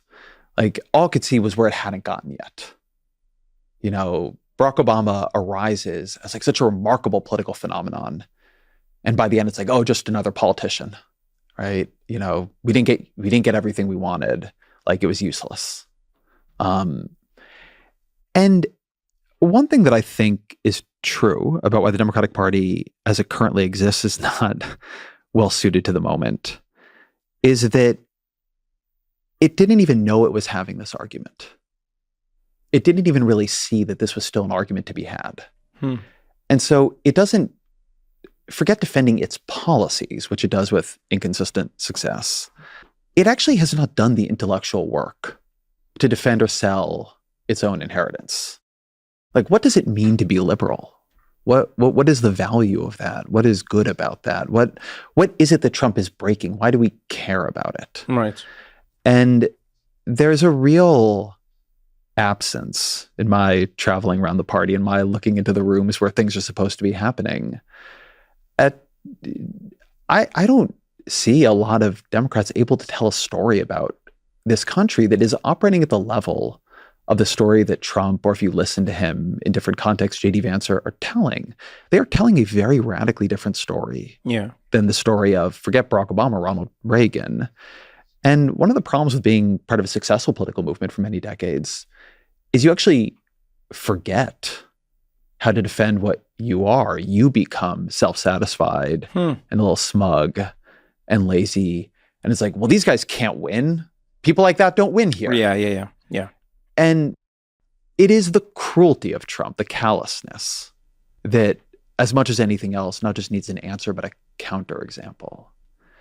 And they're just not coming through yet, right? I'm not seeing the people who seem to be able to talk on the level of the moment. And it worries me because like you're going to defend this, you're going to have to figure out a way to fight back on it in a way that rallies people to you, not just like in a way that makes you seem frightened. Right. So this is actually maybe then a question to the times that we're in now. It's interesting that you say, Trump is in like the rhetoric in a certain way. There is also something important to acknowledge, and that is Trump, I've always felt, is very good at acknowledging what is actually happening. Mm-hmm. His warp on reality is his to deal with, but he's also very good at acknowledging what is happening. You get what I'm saying? Yeah. Like I remember on one of our episodes, we had Tracy McMillan Cottom on, and she was talking about how like when Trump was like black jobs, they're coming for black jobs, they're taking your black jobs, and a lot of people were quick to go like, how dare you call them black jobs? And there were a lot of black people in America who went, oh, damn. Yeah, thank you for acknowledging the fact that these are jobs that black people used to be able to rely on and now can't. And the market hasn't catered to them. And it's this interesting world where I go, on the one hand, Trump has espoused this hateful, spiteful rhetoric. But on the other hand, he has, in my opinion, acknowledged more problems than many other politicians do. Like, I would watch many Democratic politicians who would, I think sometimes the issue was the fact that they would tell people to focus on the sort of larger story as opposed to focus, you know what I mean? They go like, remember, we are the richest nation in the world right now. And I know that it feels this, but remember that your kids are in a better position than they've ever been. And it's like, yeah, but you're not listening to what the people are saying now. And that's sometimes the curse of the populist versus, the pragmatic person maybe, is a populist goes, let me tell you what's wrong. And let me tell you how we're going to spin this thing and fix it. Do you get what I'm saying? It's all wrong. And I'm going to fix all of your problems. And I'll tell you who the villains are. And That's the key thing about the podcast. That is a key thing. And so I wonder now, what do you make of the politicians who are coming out? Let's do New York. I mean, we're here in New York. Mamdani. It feels like he has tapped into, whichever side of the force you see him on, he's tapped into a side of the force that is connected with people in a way that sort of establishment Democrats couldn't. Everyone thought, oh, Andrew Cuomo's in this race. It's Andrew Cuomo. He was a governor. He knows New York. It's his. And then Mamdani comes along, says things that some newspapers or some outlets will write. It's like, oh, it's crazy. He wants to make all grocery stores run by the government. But people vote for that. What do you think? 5 grocery stores. No, I know. But that's what I mean. It's funny, right? But even people I spoke to went like, all. And I was like, where did you see all? And they're like, I just saw this. I heard this. But that aside, do you think that's the answer? Do you think that the Democratic Party now has to do a better job? Like, Trump promises all. What he delivers. But you have to admit, he promises all. He goes, no more illegal immigration. No more this. No more fully this, fully that, fully. Do you think maybe the antidote is the opposite, or do you think it's where do you think we find it? I think there are a couple levels to that, right? Yeah. So one thing, and again, communication mediums matter here. So one thing you were just saying about Trump, the black jobs thing. Democrats, liberals, they hate it when you say that there's something fundamentally honest about Trump. Yeah, they do hate it. Because he's constantly saying things that are untrue. Yes. But this is what I always say to people. I go, if I may interject, I think maybe it's the wording we use. It's not honest. He's authentic. Yeah. And I think that's the thing. But the way I would describe it is that the thing you feel with him is that when you ask him a question, when you see him asked a question, he's telling you the thing that actually popped into his head. Yeah. And one thing about the mediums we're in now, podcasting being a big one of these, but Twitter actually weirdly being another, is it can really sniff out when you're not doing that. Like Barack Obama has a lot of Twitter followers. Like I forget the number, but it's some huge number. Yeah. He's not good at it. He's not trying to be either. It doesn't sound like a person talking to you. Like he's built for other mediums. One thing that is true about Trump, it's true in a different way about Bernie, it's true about Zoran. When you ask them a question, it feels like they tell you the thing they thought. I think a really important moment of the campaign that Mamdani ran, or is still running, when he was asked about globalized intifada, and he didn't sort of, you could watch him not do the easy political thing. Right. Whatever you thought about it. You watched him processing that information. And he was just like, and he had his commitments and and it created some news cycles, but he just sort of like, he knows what he thinks. And in part, he tapped into, I think this is very, very important. Like, I just wrote a book, Abundance, all about unaffordability. And he tapped into unaffordability as the central dilemma in New York. And he had big policies that, like on the one hand, you could say in a line, free daycare, free buses, government grocery stores, free rent. But also they were like mimetic containers for the whole of his worldview, right? The government exists to make the things you need available to you. The government exists to make the things that you need available to you. Right. Like every single one of those policies says the same thing. Yeah. Right. We are here to make living in New York affordable for you. Right. Either because we're giving it to you or because we're not letting people raise the prices on you. We You are can argue custodians about, of your life. Right. You can argue about Yeah. whether or not those policies are good, but they are potent. And then, he's able to, like Andrew Cuomo had all the money and no message and no authenticity to like the media of the moment when he was on. Like, I don't know, you always felt with Cuomo, I always feel with Cuomo that he's like running to save something. He was like running for his own redemption. And Mamdani, again, say what you will about him. I think it's crazy that Schumer and Jeffries have not, like, I just think it's insane. But that they haven't endorsed him. That they haven't endorsed him. Yeah. What do you, before you move on, what do you think that says about the Democratic Party, though? Nothing good. It says that they're cowards. That's the thing it says. And the thing people can smell from it. What are they cowards about? So we were talking a minute ago about like, why do so many politicians not say the thing on their mind? Yeah. You can feel it. I mean, you've interviewed a lot of politicians. You can feel the algorithm running. Yeah. And it's because they're afraid, right? They think things, but they've been trained over long periods of time to be afraid. And Schumer and Jeffries are, for different reasons, this is my read of the situation, I haven't talked to them about it. They're afraid of parts of Mamdani. Either they're afraid of him becoming the face of the Democratic Party and them not being able to defend things that he says.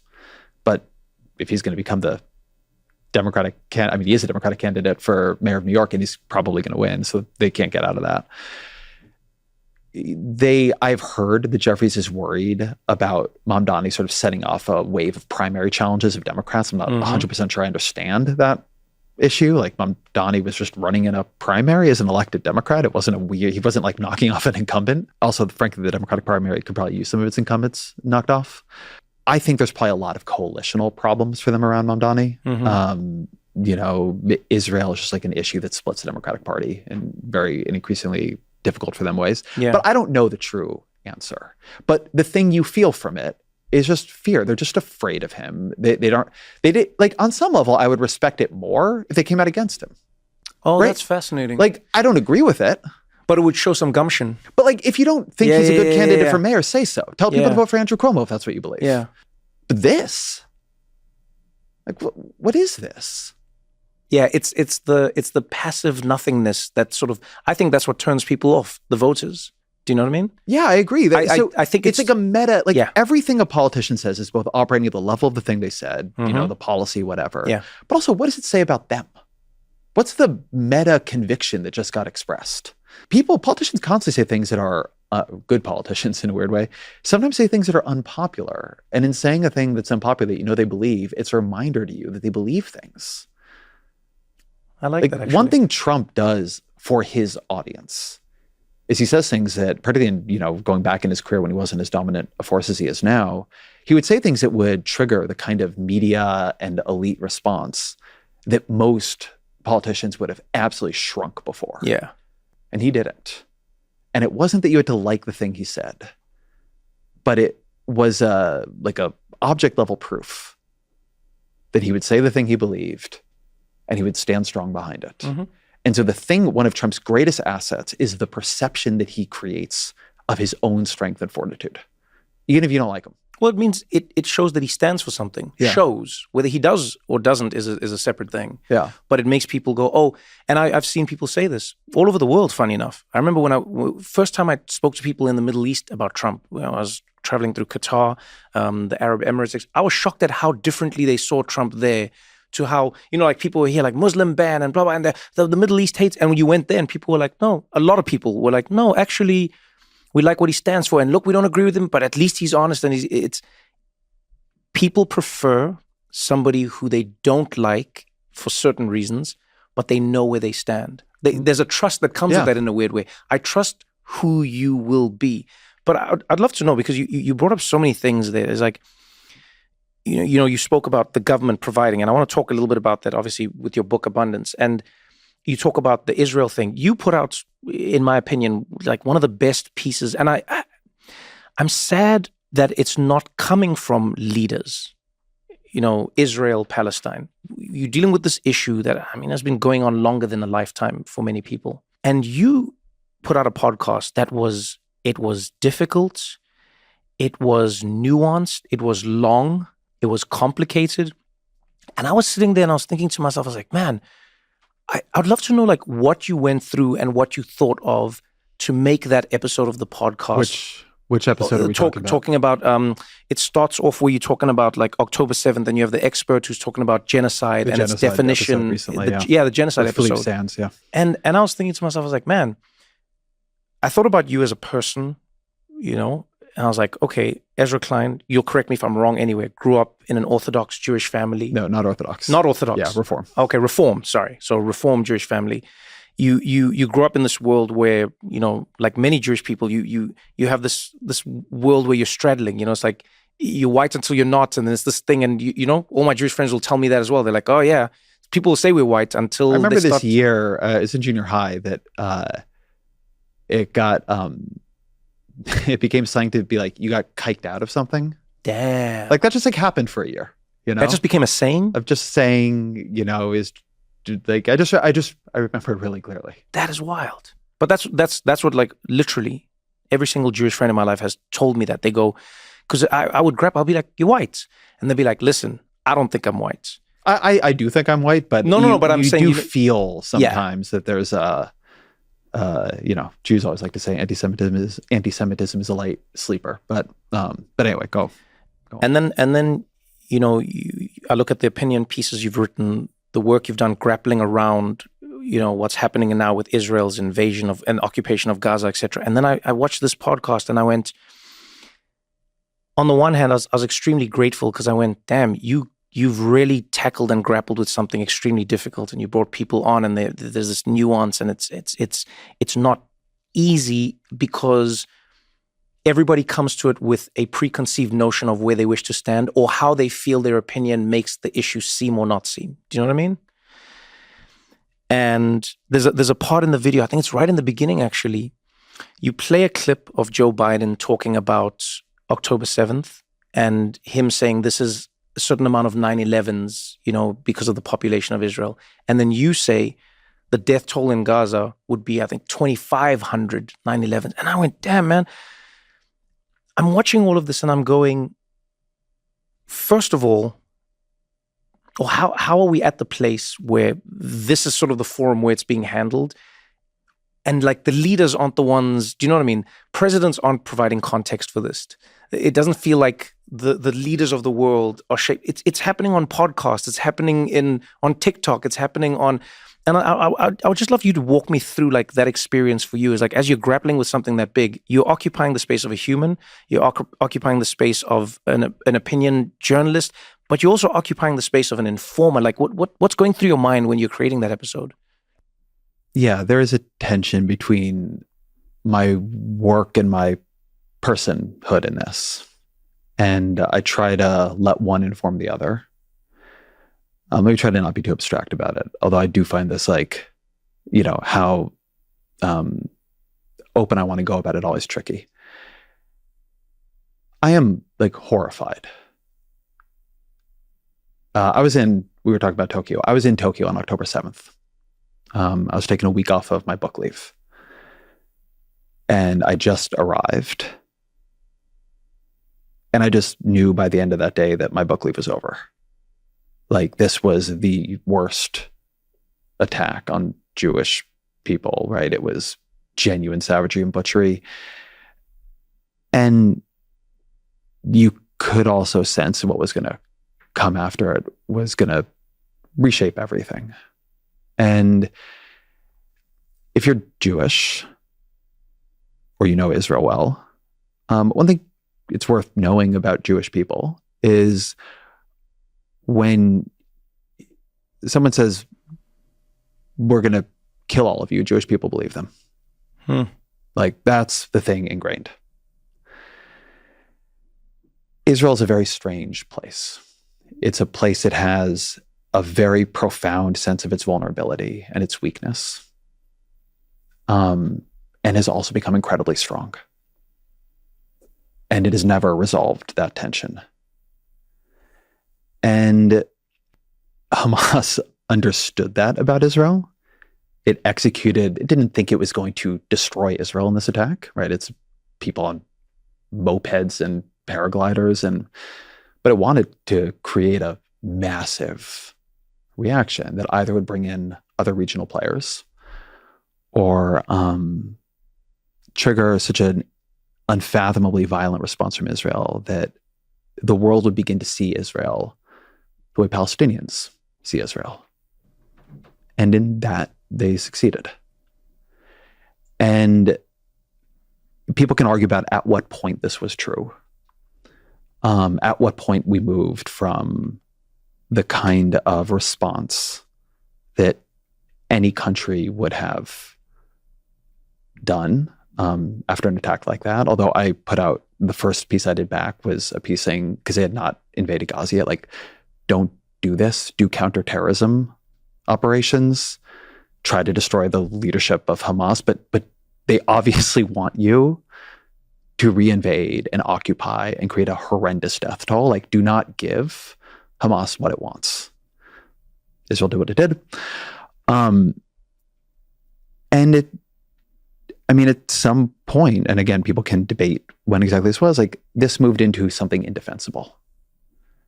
The level of truly unfathomable devastation of Gaza, the death toll, the induced starvation, and constantly tweaking the dial where it's just above the line until a couple weeks ago, where the international community would be like, where the headlines would become something Israel couldn't bear. But they've kept the Gazans in a state of hunger. They've used food as a weapon of war.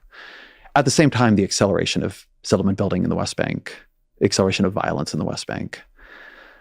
Like, the first and current reality is, like, Israel's not under real threat any longer. This is just punishment of people, right? Punishment of the Palestinians. And, Judaism has been defined in many ways in its historical trajectory. Like, when I grew up in my, Reform synagogue, it's like both things were there. The lessons of having been driven from place to place, made a refugee over and over and over again. I think of Spencer Ackerman, who's a national security journalist, but an old friend who's on my show early in all this. And I always think of him saying, I cannot think of a less Jewish thing than to make another human being into a refugee. Like, that line has stayed with me. It's a religion of strangers, right? You shall remember what it was like to be a stranger in the land of Egypt. And so on the one hand, you have that sort of lesson in the diaspora. Everywhere Jews go, that they have been able to thrive, it has to be a place of equal rights for minorities. And then you have the, creation of Israel, which also at the same time is like, it's understood as the shelter. It's understood as, the last place Jews can be And because of that, it creates this other strain of Judaism, which is a strain of strength, right? We need dominance. We need full control. We need, and understandably need, security. And, I remember being in my own synagogue growing up, and I was in as a teenager after your bar mitzvah. I don't think confirmation class is usually a thing for Jewish people, but it was somehow in my synagogue. I remember my rabbi saying that that the Israeli Jews would be in the right to expel all Palestinians from the land. Getting this shouting match from him, and then stalking out of the synagogue and not going back. That was there then. It's early 90s or something, late 90s probably. But it has really, really become now something profoundly callous. It's heartbreaking all around. We're going to continue this conversation right after this short break.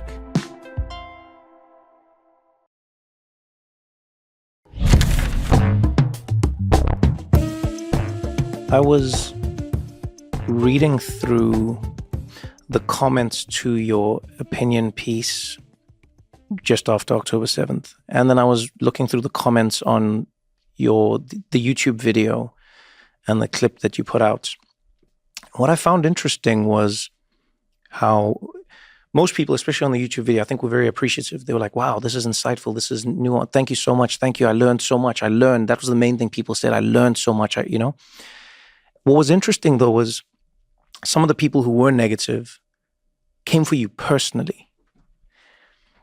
And I found myself wondering if that is something that's going to affect how people tell news, report news, investigate news, is that now things have become personal. Because again, I could be wrong on this, but I don't remember having a personal vendetta or idea against any journalist. It was the newspaper the newspaper was sort of the shield and the front that a journalist used. So you went, can't believe the New York Times said this, but they didn't know the name of the person.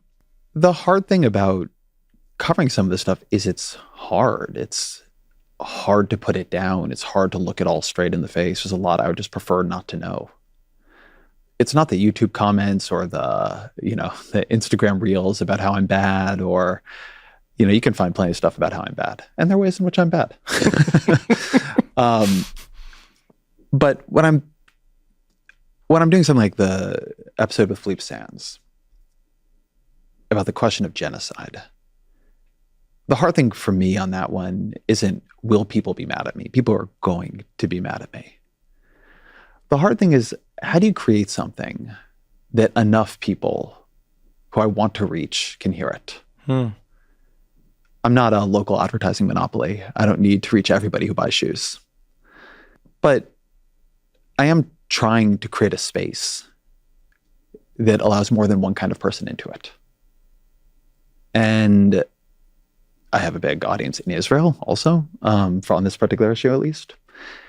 I want to create spaces both partially that can persuade, but also in which people do their own thinking. I think a thing about podcasting and long conversations is a medium compared to, say, an opinion piece, like an essay.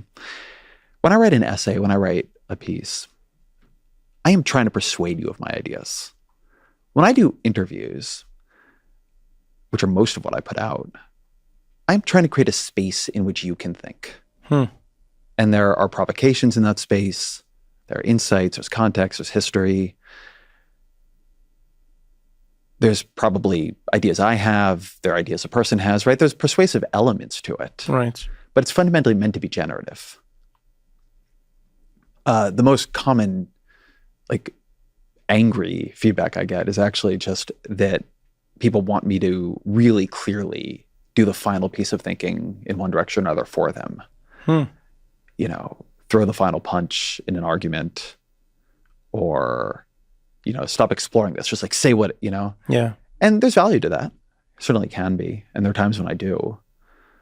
But also I think that one thing that's worth doing in the work is creating spaces where people can think.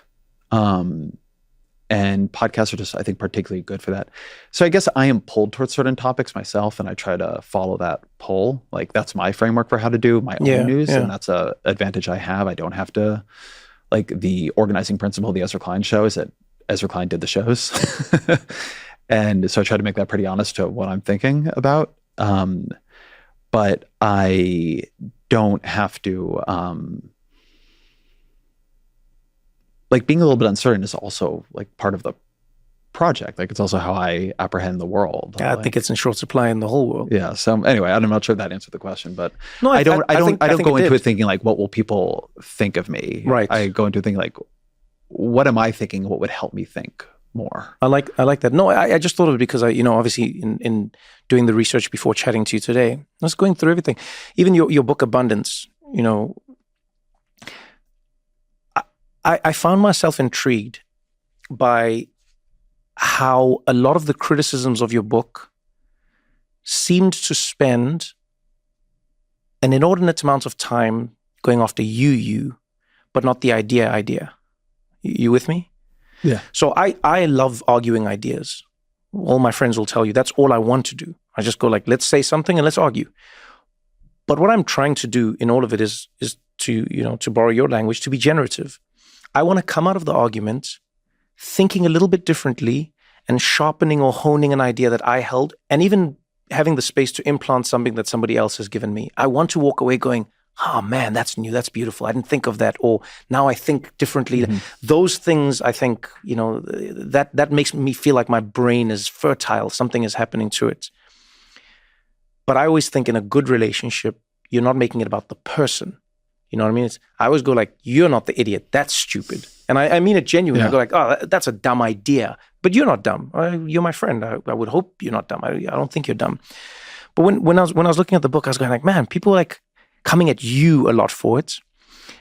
And then when I was trying to weave it all together and how I see the world, I was going, is that sort of what's become the problem?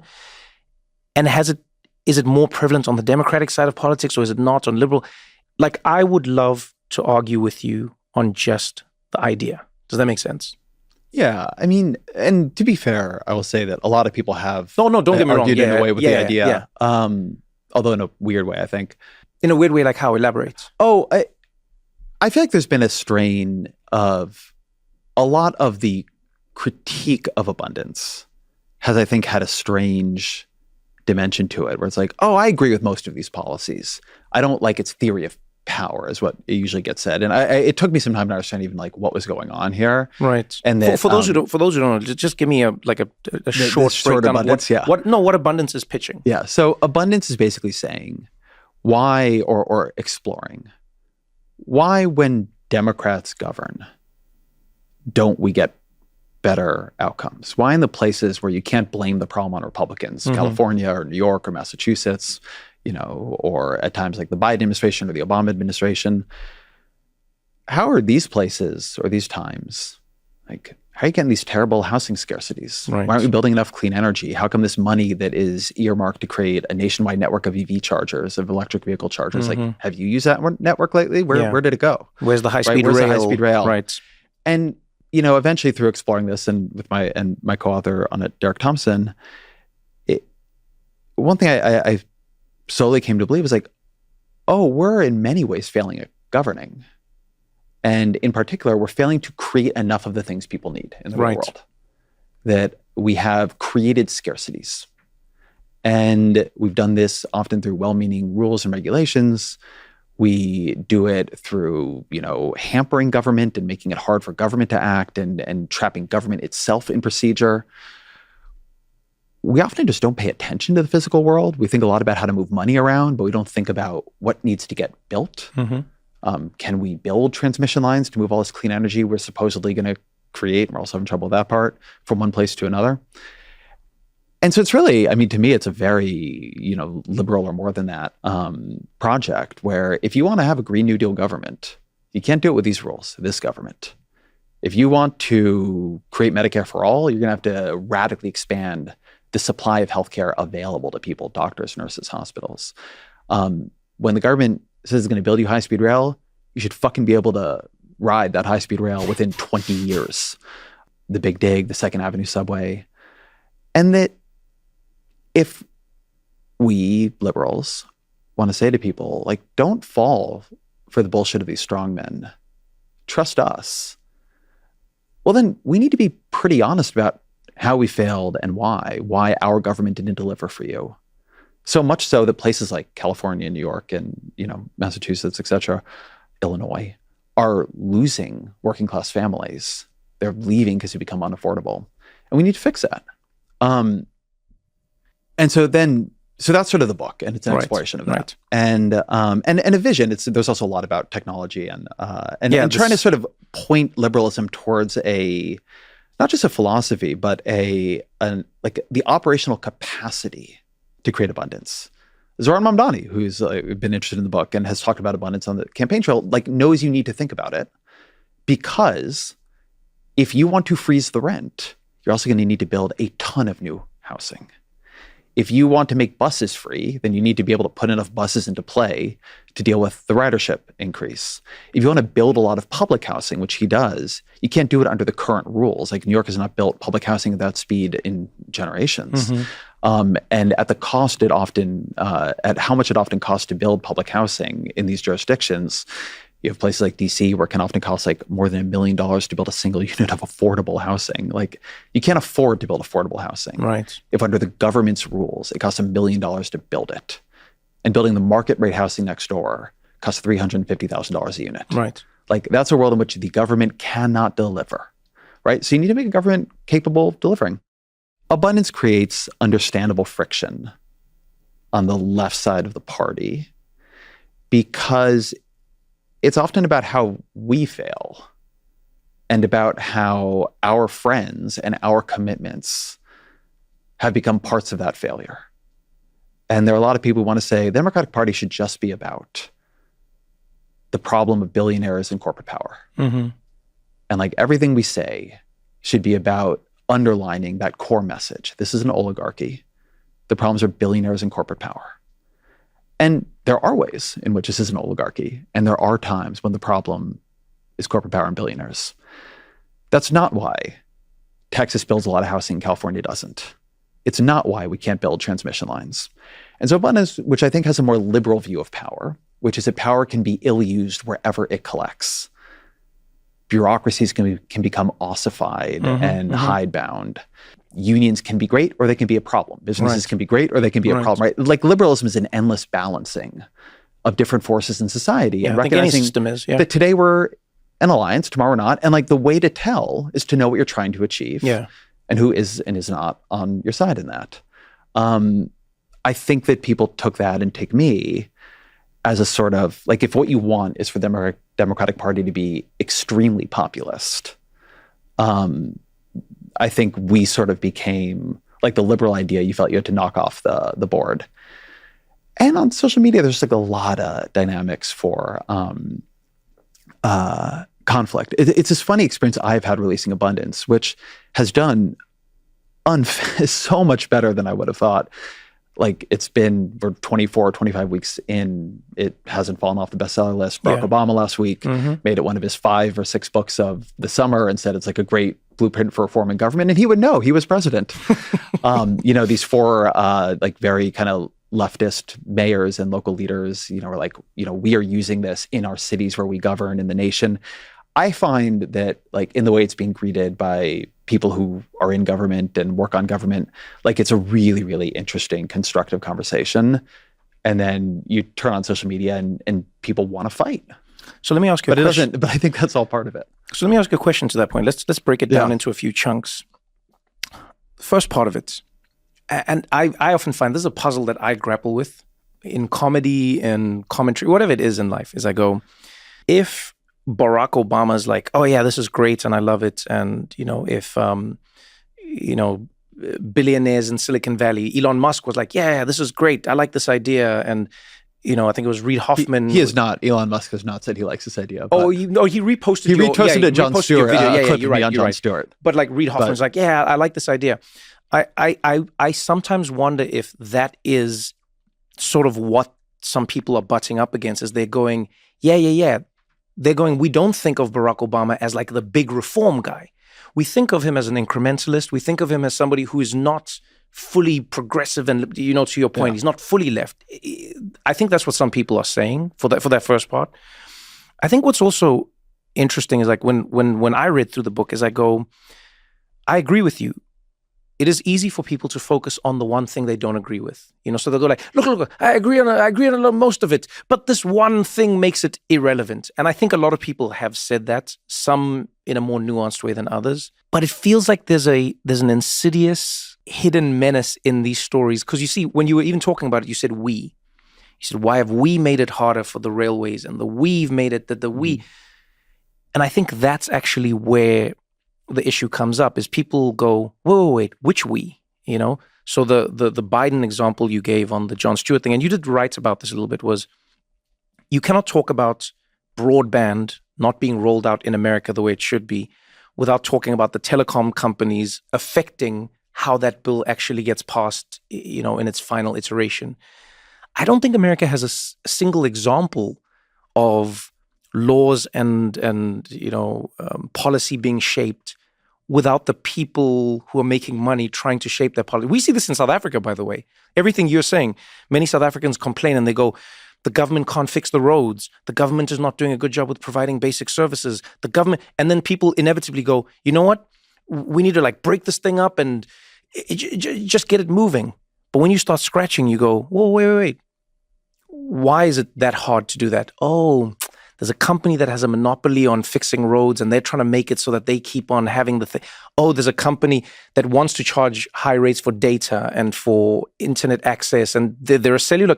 This is a company that makes a lot of money. It's a telecoms company. And they affect the politicians and how they make the decisions. And I think that's some of what the criticism is about, is like people going, Ezra, we agree with you on this, but we wonder why you've left out this boogeyman that is way more powerful than a lot of people will acknowledge in terms of how the we actually get to make the rules. So I would say two things about this. So one is that I don't think we left it out. I think that in a lot of the stories we told, it wasn't the core boogeyman in the story. Not because we were not open to finding it there. It just wasn't.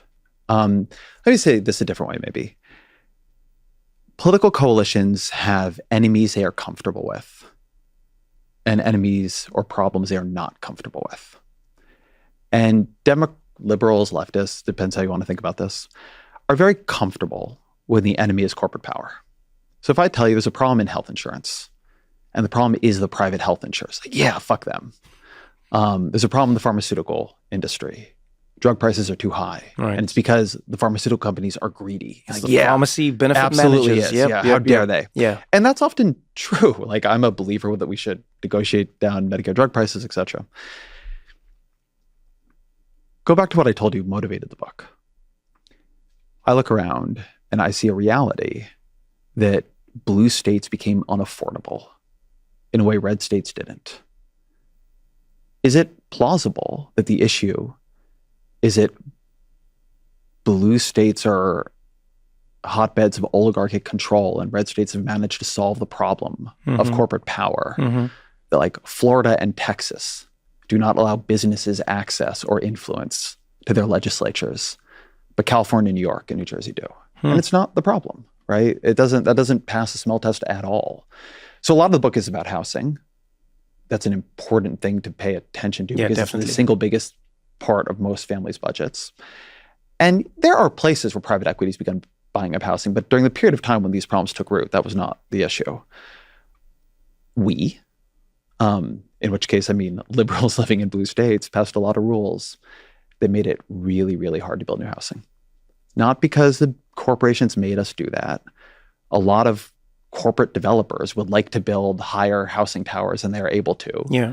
And we allowed a terrible problem to take hold and need to fix it.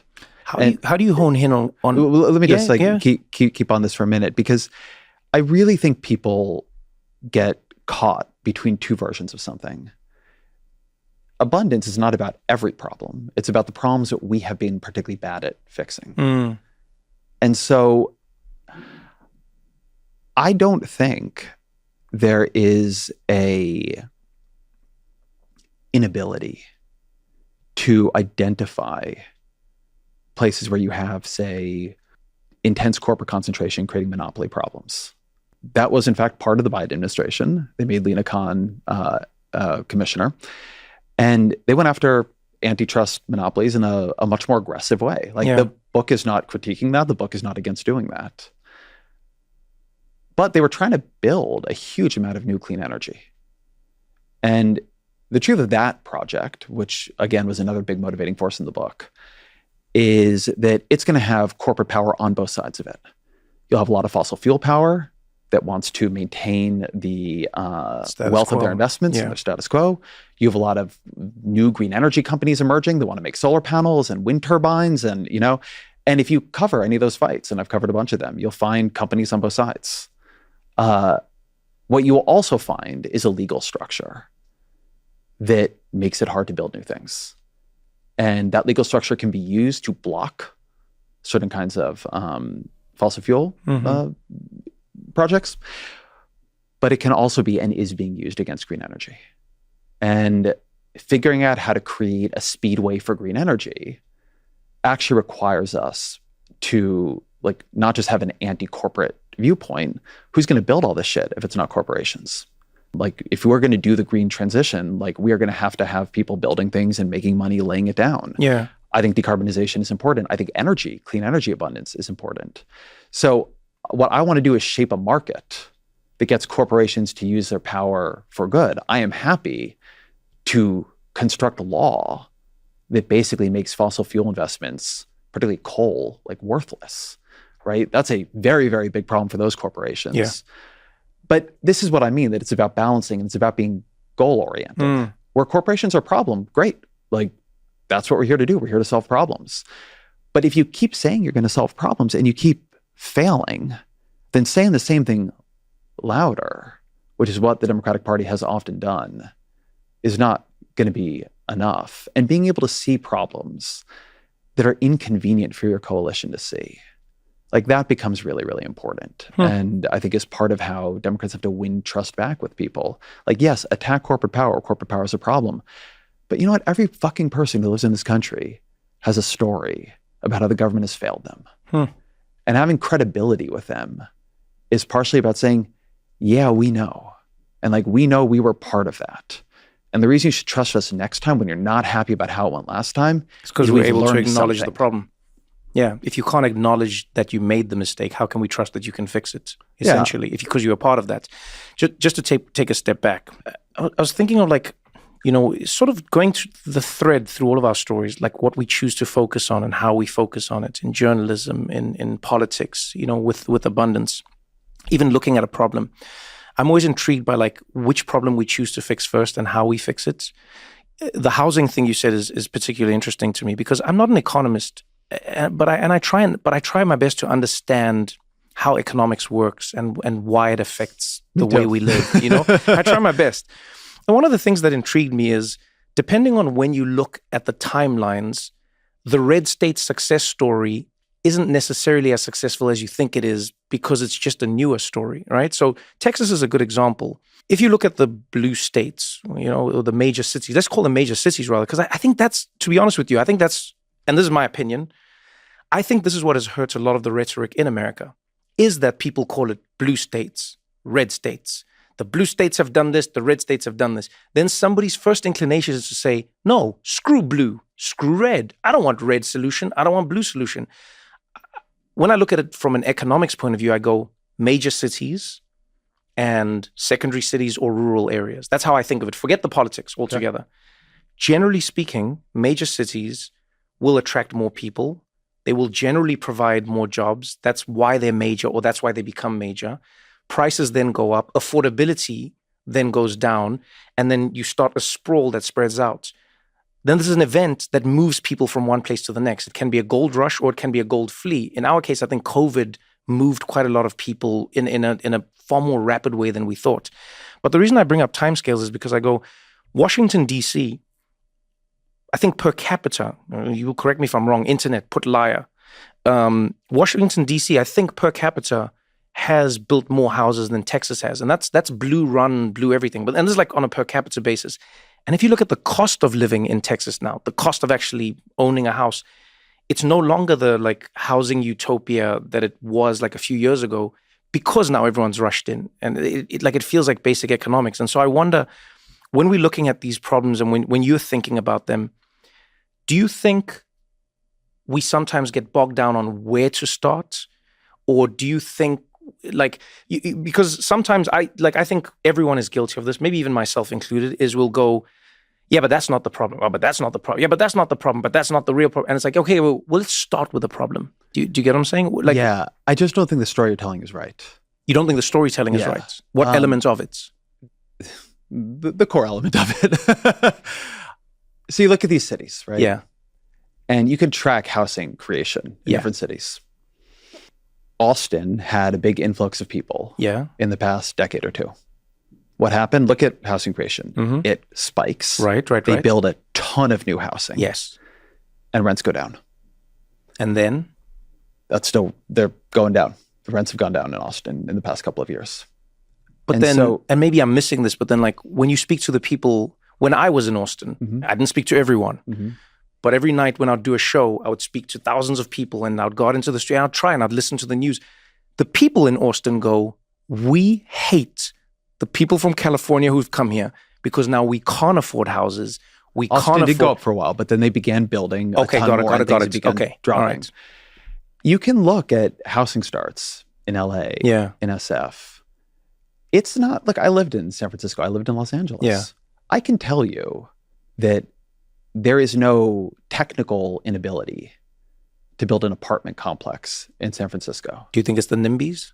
It's the NIMBYs, it's the rules, it's a lot of different things. But what I'm asking, the deeper question I'm asking you in that question is, do you think that there are many people in the Democratic Party, let's call it, or, who will say the things, going back to what I was saying, climate change, but they don't actually want it. So they'll say, we want more housing and we want to fix it, but then they don't want it in their back. They don't want affordable housing in their backyard. Well, there's that, and there's the coalition building is hard. But I want to stay on the thing you said, because I think, because I do want to push this back. You can go look at, for instance, other countries, like a place like Shenzhen in China. Yeah. Or Tokyo, which has an amazing housing market because it builds incredibly vertically. Mm-hmm. And so despite being one of the densest cities in the world, it's an affordable city. And it's because they build housing. How to build housing is a solved problem.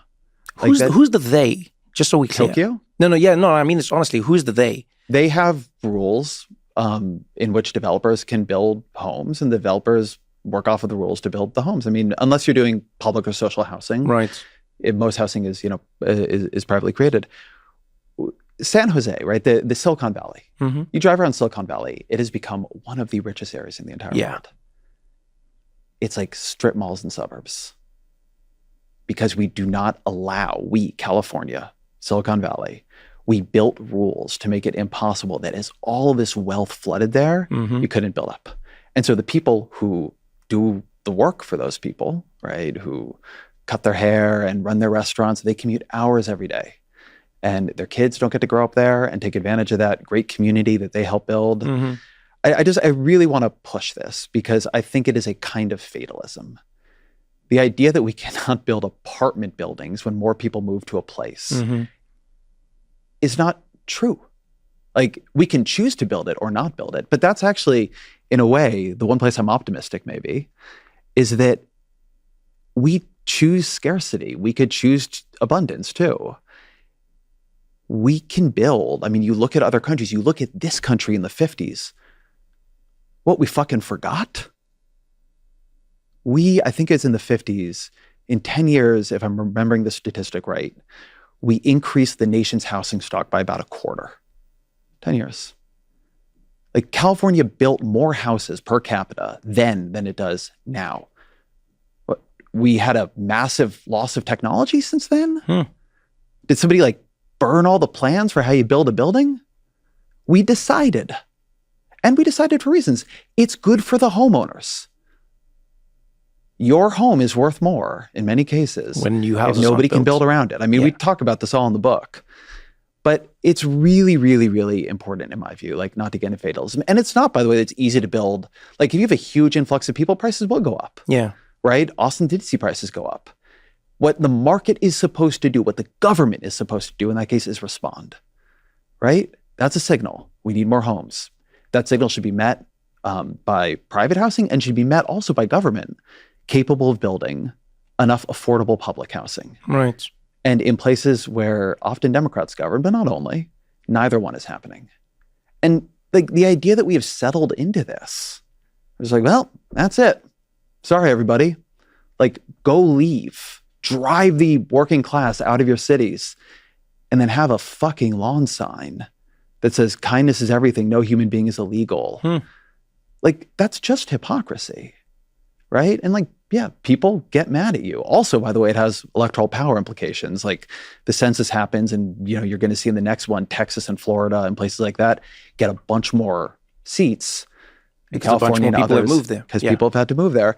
So this isn't like I'm just doing some trick of the timescales. There is no technical inability to build these things. Other countries build high-speed rail. Right. Like you can ride it. You've been able to ride it for decades in Japan, in China, in Europe. We made rules where you couldn't build. It's not that Americans are not capable of building high-speed rail or paying somebody who's done it in Europe to do it here. We just have not completed any of it. We who believe in government should be much more ripshit about this than we are. Not explaining it away. Like we should be mad. Like if you, like as the left of center, if you can't make the places you govern affordable for the people you have promised to govern on behalf of, the working class, if you cannot make the government deliver the things you have told them it's going to give them, like good roads, high-speed rail, good trains, good parks, all of it, like, isn't that a problem? Like, shouldn't you be furious? Not just like let the right tell people how government is bad, but shouldn't you be like unbelievably committed to making government that people feel about it the way they feel about it in places where the government delivers, right? Like what better thing to run on and beat people like Donald Trump on than like elect us and we will govern this country the way we govern California or New York, instead of allowing them to say, look at California, and they're going to govern this country the way they govern California or New York. Like, I think that the explaining away government failure is one of the most toxic traits of the left. Like, the left should demand an excellent government, and it should be relentless and ruthless about making that happen. And it's not. You don't think it is, Jen? It isn't. It depends on which, for me, I think it depends on which part of the left you're looking at. Because I think you're right in what you're saying about what people should demand of their government, and everyone who says that they are left or progressive should demand these things of a government. But maybe that's sort of what we're touching on in all of these worlds. We look at your world with journalism. There's one part of the media that is acknowledging its existence in the story that it's telling. There's another part that isn't. It's going like, no, we're going to keep printing newspapers and we're never going to go online and we're never going to have an AI trained in our models and we're never. The way it is good enough. And then you look at the world of politics and politicians going, I'm actually not going to think about my answer. I'm not going to tell you my truth. I'm not going to make you uncomfortable. I'm not going to stand, because the way it is good enough. And then I think when we move into the economics of it all in the world, it sort of sounds like the same theme as you're going. It's like there's people who go, the way it is good enough. Do you get what I'm saying? But I actually think that's why the Mamdanis and his cohorts in different parts of America, I think that's why I think they are doing well, is because whether people agree with them or not, people are saying they are coming forward with that promise. They are pushing the idea that the government must do more. But here's the thing, and this is going to be the challenge for Mamdani. Yeah. It's a challenge for everybody. It's the cycle of American politics is exciting leaders rise up, particularly newcomers. Yeah. Promising amazing things. And then they deliver 10 or 15% of it. and create a cycle of disappointment. That's in a way like what led to a lot of people moving from Barack Obama's like the greatest thing ever to incrementalist. I mean, and he actually did a lot. Like the Affordable Care Act does deliver insurance to 20-some million people. Whether it's Mamdani or it's Mikey Sherrill, who will likely be the next governor of New Jersey, or, Abigail Spanberger in Virginia, or it's like anybody Baltimore, running Baltimore, any Westmore in Baltimore, the campaign is the easy part. It's delivering that's the hard part. And so, yes, like it's really exciting, Mamdani's campaign. Yeah. All these people are exciting. Like good politicians should be exciting in campaign mode. Yeah. What I want in abundance is to make it possible for them to deliver. The different ones will want to deliver different things, but I don't want this endless cycle of disappointment. The hard part is not making the promise. Mm-hmm. The hard part is building the high-speed rail, is delivering the housing, is making the buses free, is, creating free daycare. Right. Yeah, I'm with you. So I don't think we can say, like, hey, look, people are getting excited. Like, they always get excited. It's exciting to have a new person say, all these other fucking people have failed. Not me. I'm different than them.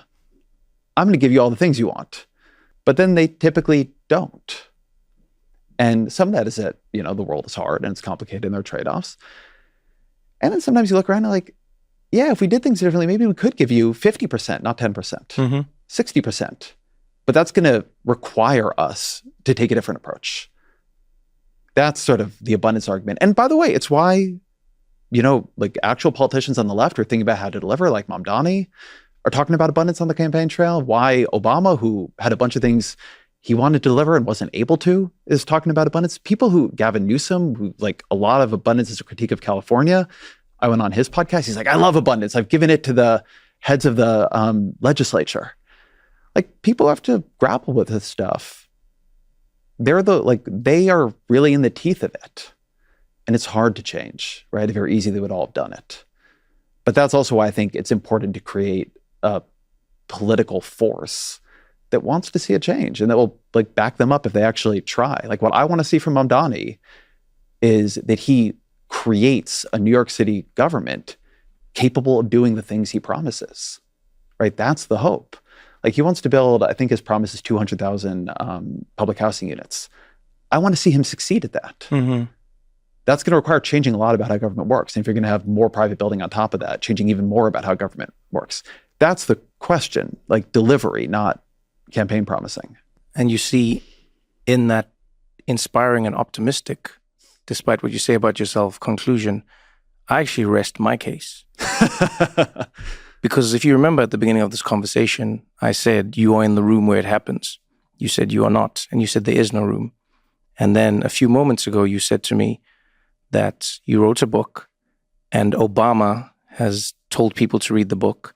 Mamdani, who is the front runner in the Democratic race here in New York, he has pushed the book. Multiple other leftist mayors and leaders around the country are pushing the book. And I go, if that's not being in the room where it happens, I don't know what is. Abundance, the book where it happens. I don't know, my friend. Thanks for taking the time. Thank you. I really enjoyed it. Thank you for your thoughtfulness. Thank you for your candor. Thank you for trying more than anything. You know what I mean? I think that's sort of like the underlying thread that I feel.